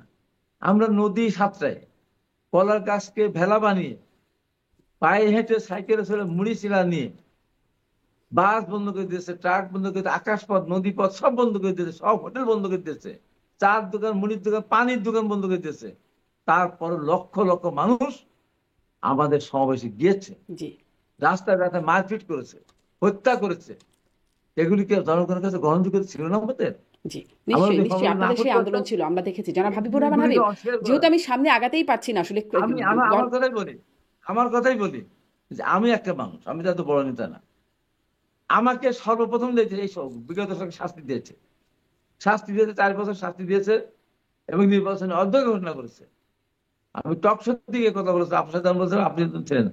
আমি চ্যানেল 24 কথা বলেছিলাম 15 সালে 12 জানুয়ারি। সেই মামলায় দিল, সেই মামলা আমাদের 15 জনকে সাড়া দিল।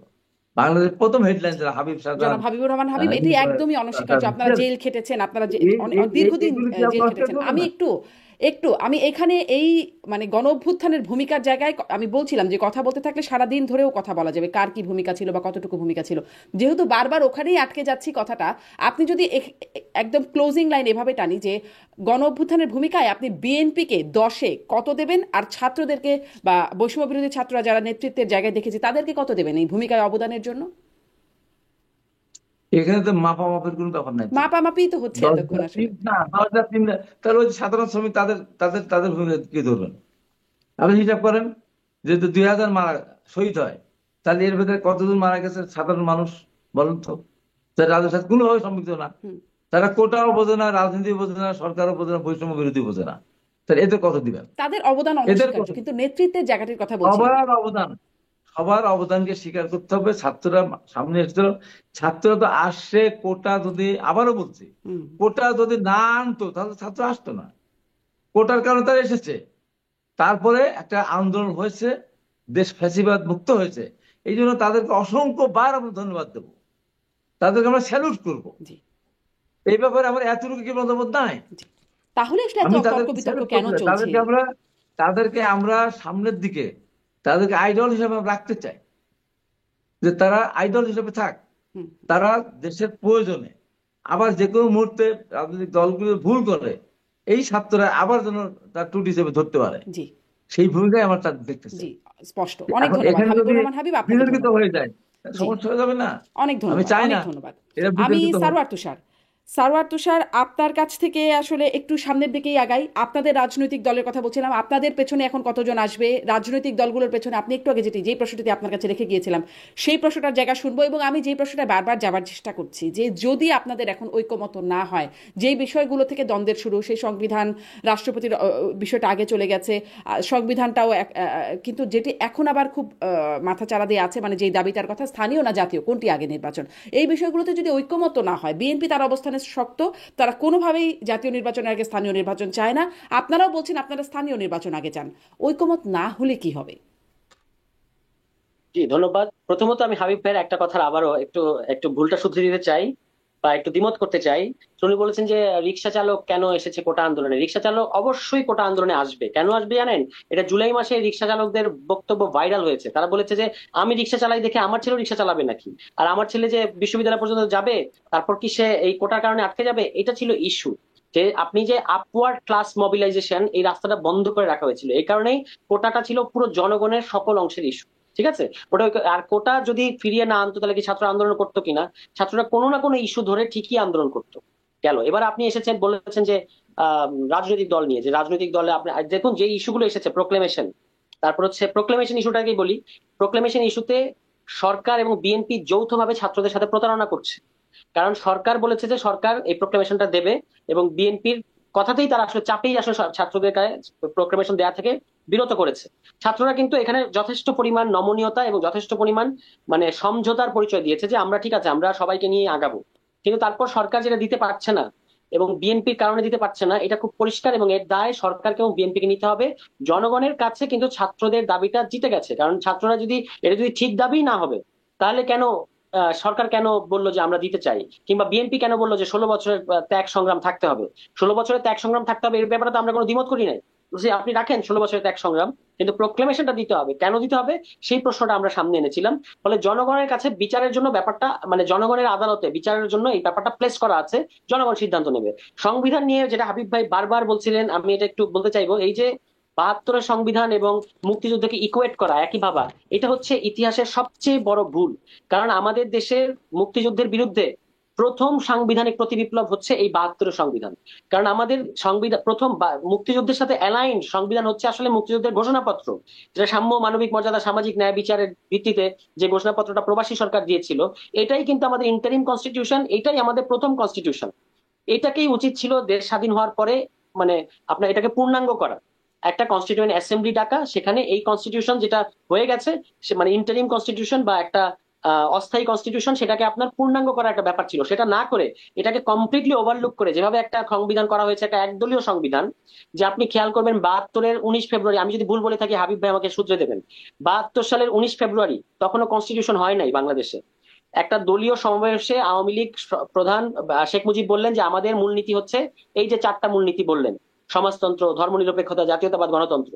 এবং আপনি দেখবেন পরবর্তীতে এই 4টা মূলনীতি আসলে সংবিধানে আনা হলো। তার মানে একটা দলীয় মূলনীতি, দলীয় এজেন্ডাকে জাতীয় এজেন্ডার উপর, জাতির উপর চাপিয়ে দেওয়া হয়েছে। এই 4টা মূলনীতির ব্যাপারে কিন্তু আমরা একমত ছিলাম না ওই সময়। মাওলানা ভাসানী, জাসদ থেকে শুরু করে মুক্তিযুদ্ধপন্থী অন্যান্য আরো অনেক দল, তারা কিন্তু এগুলো বিরোধিতা করেছিল। এগুলো রিটেন ডকুমেন্ট আছে, এগুলো আমরা হিস্ট্রি পড়েছি। আমরা তো মুক্তিযুদ্ধকে অস্বীকার করি না, আমরা এই হিস্ট্রি গুলো পড়ি।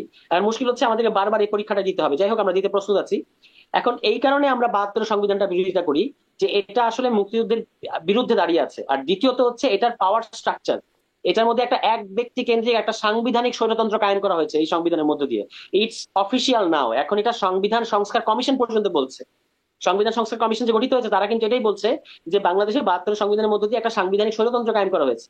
ফলে আমরা যে 72 সংবিধান বাতিল চাই এবং নতুন একটা আমরা কি চাই বাতিল করে, আমরা বলেছি একটা নতুন গণতান্ত্রিক সংবিধান করতে হবে যেটার সাথে সবাই একমত হতে পারবে। এখন 72 সংবিধান যদি এতই ভালো হবে, বিএনপি কেন 62টা সংস্কার প্রস্তাব দিল? একটা সংবিধানে 62টা সংস্কার প্রস্তাব দিলে ওই সংবিধানে আর কিছু থাকে?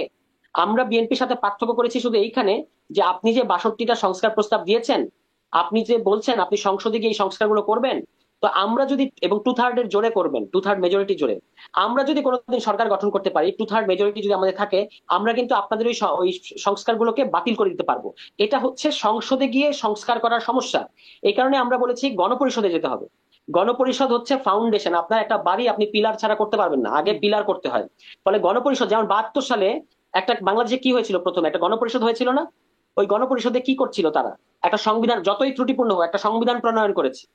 ফলে আমরা বলছি এখন আপনার এই সংবিধানটার এত সমস্যা, এবং বিএনপি হচ্ছে এই সংবিধানের ব্যাপারে সবচেয়ে লিস্ট ক্রিটিক্যাল, তারা পর্যন্ত 62টা সংস্কার প্রস্তাব দিয়েছে। আপনি বুঝতে পারছেন এই সংবিধানের প্রবলেম কত হিউজ। ফলে এই সংবিধানটাকে মানে এটাকে কমপ্লিটলি আসলে এই অভ্যুত্থানের মধ্যে বাতিল হয়ে গেছে, এটা বাতিলের অপেক্ষায় নাই। আপনি বাতিল হয়ে গেছে, একটা নতুন একটা সংবিধান করবেন, গণপরিষদে গিয়ে করবেন। এবং মনে রাখতে হবে, বিএনপি যে ডিসেম্বরের মধ্যে নির্বাচন চায়, আমরা কিন্তু এটা বিরোধিতা করছি এই জায়গায় থেকে যে আপনি ডিসেম্বরে নির্বাচন ডিসেম্বরেই করেন, নো প্রবলেম, কিন্তু নির্বাচনটা গণপরিষদ নির্বাচন করেন। খুব স্পষ্ট কথা আমাদের, যে নির্বাচনের বিরোধিতা আমরা করছি না, আমরা বলছি মানে সংসদ আপনারা জাতীয় নির্বাচন না, গণপরিষদ গণপরিষদ নির্বাচন। নির্বাচন চান? জাতীয় নির্বাচন, ইট ইজ অলসো, গণপরিষদ নির্বাচন ইজ অলসো ন্যাশনাল ইলেকশন। পার্থক্য হচ্ছে ওটা পার্লামেন্টারি ইলেকশন না, ওটা হচ্ছে আপনার কনস্টিটিউয়েন্ট অ্যাসেম্বলির ইলেকশন, যেটা 70 সালে হয়েছিল। আপনি একটু মনে করে দেখেন, 70 সালে আওয়ামী লীগ যে নির্বাচনে জিতেছিল, দ্যাট ওয়াজ আ গণপরিষদ নির্বাচন। এবং আমরা বলেছি যে আপনি সংবিধান প্রণয়ন করবেন 120 দিনের মধ্যে কিংবা 240 দিনের মধ্যে, অর্থাৎ একটা ফিক্সড টাইমের মধ্যে। তারপর ওই নির্বাচিত বডিটাই, যারা গণপরিষদ গঠন করেছিল, তারাই নিজেদেরকে আইনসভা হিসেবে ঘোষণা করবে, অর্থাৎ পার্লামেন্ট হিসেবে ঘোষণা করবে। এই স্কিমে, এই প্রস্তাবে বিএনপির ভয় পাওয়ার কি আছে? বিএনপি যদি সংসদ নির্বাচনে মেজরিটি পায়, তাহলে বিএনপি তো গণপরিষদেও মেজরিটি পাবে। তো কিন্তু একই তো, ছাত্ররা তো তাই নয় এখন কি সারওয়ার তুষার? তো গণপরিষদে যে একদমই এক না, সংশোধনগুলো হবে, একেবারে না, জাতীয় সংসদেও সেই না, সংশোধনগুলো হওয়া সম্ভব। এক- এক- অথবা অথবা না, না, না, জাতীয় নির্বাচনের যেই সংশোধনগুলো আনলো, আপনারা যদি ক্ষমতায় গিয়ে সেটাকে বাতিল করে দিতে পারেন, না, পারা গণপরিষদ যাবে না, থেকে যেটা আসবে সেটা কি বাতিল করতে পারবে না জাতীয় সংসদ না, করা নির্বাচনে? যাবে না। কারণ গণপরিষদ আপনার রাষ্ট্রের ফাউন্ডেশন গড়ে দেবে। এই জন্যই গণপরিষদের কথা বলছি। বরং সংসদে, আপনি দেখেন বাংলাদেশে যে 17টা অ্যামেন্ডমেন্ট হয়েছে, এগুলো প্রবলেমটা কি? যে কোনো সরকারের কাছে 2/3, যেই 2/3টা আবার ভোটের পার্সেন্টেজে লেস দেন 40%। এত কম ভোট নিয়ে আপনি এত মেজর সব পরিবর্তন করে ফেলছেন। কখনো আপনি তত্ত্বাবধায়ক সরকার ব্যবস্থা বাতিল করে ফেলছেন, কখনো আপনি বিসমিল্লাহির রহমানির রহিম যুক্ত করছেন, কি বাতিল করছেন, রাষ্ট্রধর্ম আনছেন, বাতিল করছেন। এগুলো সব আপনি করছেন 2/3 জোরে। সেই 2/3টা আবার ভোটের, মানে ভোটের হিসাবে লেস দেন 40%। আপনি বাংলাদেশ ইলেকশনের হিস্ট্রি আপনি আমার চেয়ে ভালো জানেন, কে কোনো দল 40%-এর বেশি ভোট পায় না। এই সাধারণত এরকমই পায়, 40 থেকে 41% ভোট পায়। সকল ভোটারের 40% ভোট না, যারা ভোট দেয় তাদের 40% ভোট। আপনি বুঝতে পেরেছেন কত ভয়ঙ্কর ঘাপলা এখানে আছে? এইরকম একটা মাইনর, মানে আপনার এখতিয়ার নিয়ে আপনি এত মেজর পরিবর্তন করে ফেলছেন সংসদে গিয়ে। এবং আপনি আজকে সংসদে আছেন, আপনি মেজরিটি, আপনি একটা অ্যামেন্ডমেন্ট করছেন, আমি কিন্তু আরেকবার গিয়ে ওটা বদলে দিতে পারবো আমার কাছে যদি 2/3 থাকে। কিংবা বিচার বিভাগ চাইলে, আদালত চাইলে সেগুলোকে বাতিল করে দিতে পারবে যদি আদালত স্বাধীনভাবে কাজ করে। এটা হচ্ছে সংসদে সংবিধানে হাত দেওয়ার সমস্যা। কিন্তু গণপরিষদ যদি আপনি গঠন করেন, আপনি একটা নতুন সংবিধান বানাচ্ছেন, সেখানে এই সংবিধানটাই হবে পরবর্তী সংসদের বৈধতার ভিত্তি। ওই সংসদ আর ওই সংবিধানে হাত দিতে পারবে না। কেন কারণ পারবে না? এবারে যে কেন সংবিধান পারবে না? 2/3 মেজরিটি নিয়ে তারা যদি পরিবর্তন করতে চায়, না, কেন পারবে পারবে না। না? তার কারণ হচ্ছে পারবে না। তার কারণ হচ্ছে এবার সংবিধান সংস্কার কমিশনও কিন্তু এই প্রস্তাবটা করেছে, আপনি দেখবেন তারা বলেছে যদি আপনি সংবিধানে হাত দিতে যান, আপনার 2/3 কেন 2/3-এরও বড় যদি মেজরিটি থাকে, সংবিধানে হাত দিতে গেলে অবশ্যই অবশ্যই গণভোটে যেতে হবে। গণভোট ছাড়া সংবিধান, এই যে যতগুলো অ্যামেন্ডমেন্ট বাংলাদেশে হয়েছে 17টা, প্রত্যেকটা অ্যামেন্ডমেন্ট অবৈধ, একটা বাদে যেটাতে জনগণ সাথে ছিল, ওই যে এরশাদের আমলে যে তত্ত্বাবধায়ক সরকার ব্যবস্থা যে অ্যামেন্ডমেন্টের মধ্য দিয়ে এসেছে, ওইটা জনগণ সমর্থন করেছে, ওই একটা অ্যামেন্ডমেন্টকে সর্বোচ্চ গ্রহণ করা যেতে পারে। বাকি যতগুলো অ্যামেন্ডমেন্ট আছে, এই বাকশাল কায়েম করা থেকে শুরু করে এই সর্বশেষ সপ্তদশ সংশোধনী, প্রত্যেকটা সংশোধনী অবৈধ, বিকজ আপনি গণভোটের মাধ্যমে জনগণের রায় নেন নাই। আপনি যে 2008 সালে ক্ষমতায় আসলেন, আওয়ামী লীগ যে ক্ষমতায় আসলো, আওয়ামী লীগ কি তার নির্বাচনী ইশতেহারে বলেছিল যে তার তত্ত্বাবধায়ক সরকার ব্যবস্থা বাতিল করে দিবে? আপনি বলেন নাই, তার মানে আপনি জনগণকে প্রতারণা করেছেন। আমি যদি জানতাম, ধরা যাক আমি একজন ভোটার, আমি যদি জানতাম যে আওয়ামী লীগের এই পরিকল্পনা আছে 2011 সালে তারা এটা বাতিল করে দিবে, আমি তো আমার ভোটটা পুনর্বিবেচনা করতেও পারতাম, তাই না? ফলে এই যে এইটা হচ্ছে সমস্যা, 2/3 বলে যে আপনি যখন সংবিধান পরিবর্তন করে ফেলেন সংসদে গিয়ে। আমরা এই কারণে বলেছি আপনি গণপরিষদ করেন এবং আগে আপনি ফাউন্ডেশনটা, স্টেটের রাষ্ট্রের ফাউন্ডেশনটা পোক্ত করেন, তারপর আপনি সংসদ নির্বাচন তো হবেই, কে কারা জনগণ যাকে ভোট দিবে সে সরকারে যাবে, এটা নিয়ে তো কোনো সমস্যা নাই। এবং তখন ওই নির্বাচিত সরকার ওই নতুন সংবিধানের অধীনে আইন প্রণয়ন করবে। সংসদের কাজ কিন্তু মূলত আইন প্রণয়ন করা, এবং যদি সংবিধান সংশোধন করার মতো পরিস্থিতি দেশে আসে, তখন আপনাকে অবশ্যই গণভোটে যেতে হবে। That's the roadmap. এখন গণভোটটা কিভাবে হবে? গণভোট যেভাবে হয় গণভোট সেভাবে হবে। গণভোটের বিধান তো আমাদের সংবিধানে ছিল, এটাকে তো আবার আনা হয়েছে। গণভোট হচ্ছে হ্যাঁ বা না এর প্রশ্ন হবে। ধরা যাক অমুক সংশোধনী, আপনি কি এটার পক্ষে না বিপক্ষে? এই ধরা যাক এই ইন্টারিমের বয়স 3 বছর, 2 বছর, 1 বছর, আপনি কোনটার পক্ষে? তখন জনগণ হ্যাঁ না এর মধ্যে দিয়ে সিদ্ধান্ত নেবে। এটা হচ্ছে গণভোট। এবং গণভোট ছাড়া সংবিধান কখনো পরিবর্তন করা যায় না। যারা করে তারা আসলে মানে একটা আসলে গণবিরোধী কাজ করে। আপনি 2/3 জোরে আপনি যে বলবেন যে আমাকে তো 2/3 দিয়ে ভোট দিয়ে জনগণ তো সংসদে পাঠিয়েছে, আপনাকে পাঠিয়েছে আসলে আইন প্রণয়ন করার জন্য, সংবিধান পরিবর্তন করার জন্য পাঠায় নাই। যদি আপনি ফিল করেন যে সংবিধান পরিবর্তন করতে হবে, তাহলে আপনাকে আগেই নির্বাচনের আগেই ইশতেহারে বলতে হবে আমি যদি ভোটে যাই জিতি, তাহলে আমি এই সংবিধান পরিবর্তনগুলো করবো, কারণ এগুলো এগুলো সমস্যা। বিএনপি তো সেটা বলছে, বিএনপি যদি এখন সেটা বলে ইশতেহারে যে আমরা এই না, বলছে না। যদি বলে বিএনপি যে তারা ইশতেহারে সংবিধান পরিবর্তন করতে চায়, তাদের 31 দফার মধ্যে যে যে পরিবর্তনের কথা আছে, তারা তো যেগুলো বলছে সেটিতেও অসুবিধা কি? 31 দফার সমস্যা হচ্ছে 31 দফাটা আসলে ফ্যাসিবাদের সময় তৈরি করা 31 দফা, এবং সেগুলো মূলত হচ্ছে সমাজে আগে থেকেই সংস্কারের যতগুলো দাবি ছিল সেগুলোর এক ধরনের কম্পাইলেশন। গণতন্ত্র মঞ্চ সহ আরো ছোট ছোট কিছু দল সংস্কার প্রস্তাব দিয়েছিল। 31 দফার সবচেয়ে রেডিকাল প্রস্তাবটা আমি বলি, তাহলে আপনি বুঝতে পারবেন যে 31 দফা কত মহার্ঘ এক জিনিস। 31 দফার মধ্যে 70 অনুচ্ছেদের ব্যাপারে কি বলা হচ্ছে জানেন? 31 দফার মধ্যে 70 অনুচ্ছেদের ব্যাপার বলা হচ্ছে যে আমরা যদি সংসদে যাই, তাহলে 70 অনুচ্ছেদ আমরা পরীক্ষা নিরীক্ষা করব। এই হচ্ছে ভাষা।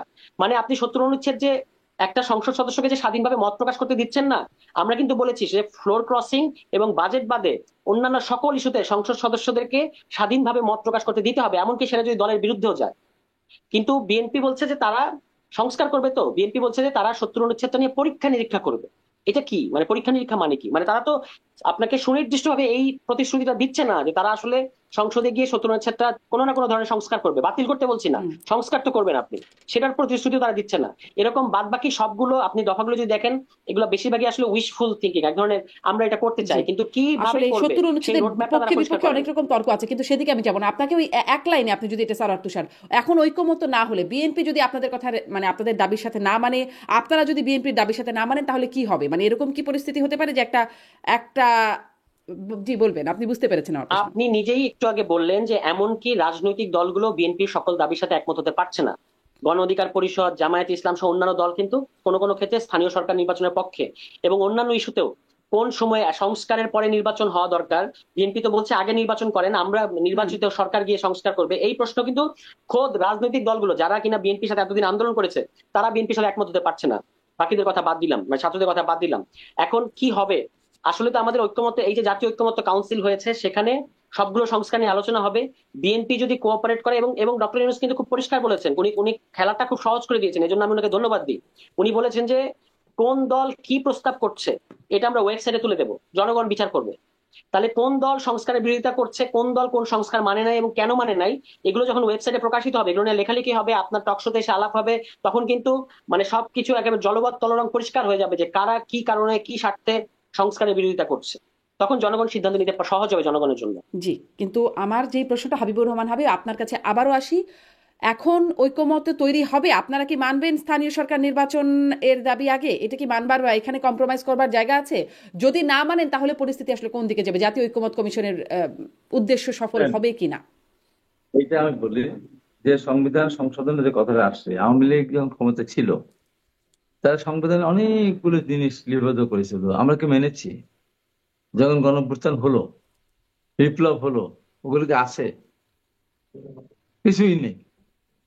তো এখন টু থার্ড মেজরিটি যদি কেউ পায়, সে যদি একজন গণভোট করে, তো তার পক্ষে তো যাবে। এটা বাতিল করা যাবে না এমন কোনো কথা নাই। আর একটি কথা বারবারই আসছে যে যদি একমত, হ্যাঁ একমত তো, আমরা তো একমত হব না, কারণ ইন্টারিম গভর্নমেন্ট তো দিন নির্বাচন থাকবে না। একটা স্থানীয় সরকার নির্বাচন করতে গেলে মিনিমাম 1 বছর সময় লাগবে, 1.5 বছর সময় লাগবে। এতগুলো ইউনিয়ন নির্বাচন করবে, উপজেলা করতে হবে, স্থানীয় সরকার নির্বাচন শুধু ইউনিয়ন তো না, ওগুলো তো পড়ে।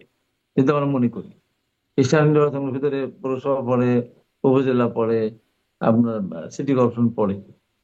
তো এই যে অবস্থা, তো এই ইন্টারিম গভর্নমেন্ট এর দায়িত্ব না। আর এটা একটা জিনিস যা বুঝতে চাচ্ছে না, সেটা এই আন্দোলনে শরিক হলো সবাই। সরকার গঠনের ক্ষেত্রে শুধুমাত্র ছাত্রদের পদ্ধতি থাকলো, আর ছাত্রদের ইচ্ছা মতো তাদের ইচ্ছা পূরণ হলো যে ডক্টর ইউনূস সাহেব প্রধান উপদেষ্টা। আমার বিরোধিতা করে নি, ঠিক আছে, ছাত্ররাও করছে, ওরাই করুক। করলো ইউনূস সাহেব নিজের মতো করে নিজে তার উপদেষ্টা নিয়োগ দিলেন। দিলেন কে? কুমিল্লা এবং চিরাং দিয়ে সব ভরে দিলেন। আমার বাড়ি উত্তরবঙ্গ, খুলনা থেকে শুরু করে পঞ্চগড় কেউ ছিল না। মাঝখানে একটা দিল আকিজ গ্রুপের একদিন। এটা কোনো সরকার হলো? এবং তাদের ইয়ে কি, তাদের সবাই কেউ এরা চিন্তাও করে না। যেমন আগে যে কথা বললাম, এটাই চিন্তা করে না, স্বপ্ন দেখে নাই। এই লোকগুলো যারা দেশ চালাচ্ছে উপদেশ, তারা কেউ স্বপ্ন দেখছে? দিনের বেলাও স্বপ্ন দেখে না, রাতের বেলাও দেখে নাই। এই যে আমরা দেশ পরিচালনা করবো, মন্ত্রী উপদেষ্টা, মন্ত্রী পদে উপদেষ্টা হবে, চিন্তা করেনি তারা। তারা একটা বড় এনজিও করবে, কেউ ভাইস চ্যান্সেলর হবে, এগুলো তাদের স্বপ্ন ছিল। দেশ পরিচালনা করবে, উপদেষ্টা হবে, মন্ত্রী পদ হবে, এটা তারা চিন্তা করে নাই। এখন তারা যদি মনে করে যে আমরা স্থানীয় সরকার নির্বাচনে লেন্দি করবো আমরা, আর বহুদিন ক্ষমতা প্রলম্বিত করবো, তাহলে অন্য আমরা আমরা একটা বিপাকে পড়তে পারি। কারণ আমরা এই যে 6 মাসের পরে এখন মানুষ এখন যদি বলা শুরু করে দেয়, যেটা মোটেই ঠিক না। দুষ্ট লোকের তো অভাব নাই। দ্রব্যমূল্য, এই অনিয়ন্ত্রিত কিছু জিনিসপত্র আছে, চাউল টাউল এটা সেটা, তৈরি তরকারি শাকসবজি, এটাও আবার অনিয়ন্ত্রিত। একবার ঢাকায় দাম নেই, কি ঢাকায় দাম আছে, গ্রামে দাম নেই। এখানে অসম্ভব ভাবে কৃষকেরা এখানে ক্ষতিগ্রস্ত, মানে ব্যাপক ক্ষতিগ্রস্ত হচ্ছে। তা একটা সরকার এর আগে একবার ডিজেলের দাম কমানো 1.5 টাকা, পেট্রোল অক্টেনের দাম কমানো 6 টাকা। কেন? পেট্রোলের দাম কমানো দরকার, ডিজেলের দাম 10 টাকা কমে যায়। তাহলে প্রোডাকশনের সাথে জড়িত সবকিছু, পরিবহন সেক্টর থেকে শুরু করে সব জায়গায় দাম কমে যাবে। কৃষক উৎপাদন করতে পারবে, তারা অল্প খরচে উৎপাদন করতে পারবে, অল্প খরচ বিক্রি করতে পারবে, পরিবহন খরচ দিয়ে তার লাভ থাকবে। এভাবে চিন্তা করা। এখন এই যে সংস্কার সংস্কার একটা ইয়ে আছে, কোথায় সংস্কার? তো আমার মনে সংস্কার করতে হবে। বাস্তবে আমরা যে সংস্কার নিয়ে বলতেছি, আজকে প্রত্যেকটা ক্ষেত্রে যেভাবে ক্ষেত্রে ধ্বংস হয়ে গেছে। স্কুল কলেজে লেখাপড়া নাই, পরিবেশ নাই, শিক্ষক আছে, ছাত্র নেই, এই অবস্থা চলতেছে। কে এটা দেখে? আমি তো কতগুলি প্রতিষ্ঠান গিয়ে আমি দেখতেছি যে কি অবস্থা, নীতি নির্ণয়। এই যে আজকে 6 মাস হয়ে গেল, একজন ব্যাংক চোর, ব্যাংক ডাকাত, তারপর টাকা পাচারকারী, টাকা লুটকারী, তাদেরকে বিচার হচ্ছে না। এই যে আমি আমার চোখের সামনে দেখছি, আওয়ামী লীগের লোকেরা দুর্নীতি করেছে, তারা এমপি ছিল, তার মেয়র ছিল, চেয়ারম্যান ছিল। এমপি অবশ্য এখন জামিন পায় নাই, এই লেভেলের লোকজন জামিন পেয়ে যাচ্ছে কেন? তা এই যে তাকে বসে আছে তার বিচার বিভাগে, সব তো আওয়ামী লীগের লোকজন, প্রশাসনের লোকজন তো তাদের। আমি সর্বদা মুখ করেছিলাম যে কিচ্ছু দরকার নেই, প্রথম দরকার আমার কিছু 15 পুলিশ নিয়োগ দেন, ও ট্রেনিং অত ভালো দরকার নেই, সৎ হলেই হয়। আর কিছু মন্ত্রীর দেন, বিচার বিভাগের জন্য উচ্চ আদালতের বিচারক দেন, আর ম্যাজিস্ট্রেট দেন কিছু, এসপি বিশেষ পরীক্ষা নিয়ে আপনার এসপি এবং ম্যাজিস্ট্রেট নিয়োগ দেন। তাহলে যদি আপনার সরকার চলে, কারণ এই বিগত সরকারের সবকিছু তো তাদের, বসে আছে তাদের। আপনি স্থানীয় সরকার নির্বাচন কেন বিরোধিতা করতেছেন? এই স্থানীয় সরকার নির্বাচন দিলে হয়তো প্রতীকের নির্বাচন হবে না, নির্বাচন হবে নির্দলীয়। আওয়ামী লীগের বহু লোকজন আছে যারা এখন ঘাপটি মেরে বসে আছে, যখন নির্বাচন হবে তাদের মাঠে আসলে আপনি বাধা দিতে পারবেন না, নির্বাচনে আইন নেমে বাধাগ্রস্ত হবেন। দেখা যাবে যে স্থানীয় সরকার নির্বাচন তারা একটা ভালো ফলাফল করে ফেলেছে, সারা বাংলাদেশ 1 কোটি 2 তো কোটি যদি ভালো ভোট পেয়ে ফলাফল বসছে। করবার মতো কতটা অবস্থান সুযোগ? থাকে, সুষ্ঠু নির্বাচনে ভালো ফলাফল করলে আপনাদের না, না, সমস্যা কি? নির্বাচন সুষ্ঠু হবে, নির্বাচন সুষ্ঠু হবে। তাহলে কি হবে? এই যে ফ্যাসিস্টকে আপনি প্রতিহত করতে চাচ্ছেন, এই ফ্যাসিস্ট আমরা সামনে চলে তো আসবে। একটা স্থানীয় সরকার এরশাদ নির্বাচন যদি, যদি এই সরকারের আমলে আমি সুষ্ঠু বলি, হবে না বলে মনে করেন, শুনেন, জাতীয় নির্বাচন কিভাবে সুষ্ঠু হবে? এরশাদ না, জাতীয় নির্বাচন হলে বা তারা এখন এই স্থানীয় সরকার যেভাবে হয়, জাতীয় নির্বাচনের প্রার্থী আর এই প্রার্থীর মধ্যে পার্থক্য আসতো। আমি যখন 90 সালে আমরা যখন আন্দোলন শেষ করলাম, তখন আমি বা যে কোনো একজন যদি আমাদের প্রস্তাব পাঠাতো যে জাতীয় পার্টি ফ্যাসিস্ট ছিল, ক্ষমতা দখল করেছিল, সংসদ ভেঙে দিয়ে ক্ষমতা দখল করেছিল, ওরা আগামী নির্বাচন করতে পারবে না, তাহলে ওই আওয়াজ তুললেই হতো। আমি কিন্তু এই কথাটা এই বৈষম্য ছাত্রদেরকে বলেছিলাম, তো আওয়ামী লীগ নির্বাচন করতে না পারে তাহলে ওরা আবার আসবে, টাকা আছে, পয়সা আছে, মাঠে বিভ্রান্ত করবে। এর সাথে যদি নির্বাচনের বাইরে রাখা যেত জাতীয় পার্টিকে, ওই 35টা সিটে না পেতো, তাহলে এই যে 24 সাল পর্যন্ত আওয়ামী লীগের দালালি করে, আওয়ামী লীগের দোষর হয়ে এতদিন ধরে গণতন্ত্র হত্যা করতে পারতো না। এরশাদ দল নির্বাচন করতে আমরা না দিতাম, আমার বলেই হতো। এই যে এখন ওই যে আওয়ামী লীগকে সামনে নিয়ে আসার জন্য দু একজন বলে ফেলছে অলরেডি, যারা দোষ করে নাই, যারা ই করে নাই, তারা তো আসতে পারে, তাদের দোষ নেই। এই যে কথাটা আসতেছে, হ্যাঁ আপনি বলতে পারেন আমি ফ্যাসিস্ট, আমি ফ্যাসিস্ট না। আওয়ামী লীগ যারা করেছে ভালো আর মন্দ কথা, ভালো তো কেউ না। কারণ যে অন্যায় দেখে আবু সাইদকে হত্যা করার পর যারা নিন্দা করে নাই, আবু সাইদকে ঢিলে শহীদ হয়েছে, এই কথা তারা বিশ্বাস করে আওয়ামী লীগের প্রত্যেকের নেতা কর্মী, তারা ভালো হলে কি করে? এতগুলি খুন হলো, বৈষম্যবিরোধী ছাত্র মার খেলো, তাদেরকে নিজে অসম্মান করলো, একজন আওয়ামী লীগের নেতা যারা তাদেরকে প্রতিবাদ করে নাই, নিন্দা জ্ঞাপন করে নাই, অতএব তারাও দোষী। ঠিক আছে, তাহলে ভালো কে? এদের সুযোগ দিলেই, স্থানীয় সরকার নির্বাচন দিলেই সামনে চলে আসবে। এখন নূর বলতে যে স্থানীয় সরকার নির্বাচন আগে না, নূরের দল কয়টা সিট পাবে? হ্যাঁ, জামাত কিছু সিট পাবে, আর যারা তারা তো এখানে চলে আসবে কারা? সাধারণ অন্য লেবাজে তারা এখানে সামনে চলে আসবে। তখন কিন্তু আমাদের রাজপথে আন্দোলন গড়ে তুলতে গেলে, অবরোধ সৃষ্টি করতে গেলে তারা প্রতিনিধি হয়ে যাবে, মানে তারা তখন এখনো ব্যারিকেড আপনাদের সৃষ্টি মনে করবে। এই শঙ্কাটা কাজ করে যে ভোট হলে আওয়ামী কেন লীগ থাকবে এগিয়ে না? আসবে? কেন থাকবে না? রাতারাতি সব পরিবর্তন হয় না। রাতারাতি সব আওয়ামী লীগের সব আওয়ামী লীগ একদিন সব পরিবর্তন হয় অন্য দল হয়ে গেছে নাকি? হয়ে গেছে? হয়নি। কিছু কিছু দলে জামাত, কিছু কিছু আমরা নিচ্ছে না, দু একটা আসতেছে, হয়তো অন্য দলে যাওয়া তারা চিন্তা করতেছে।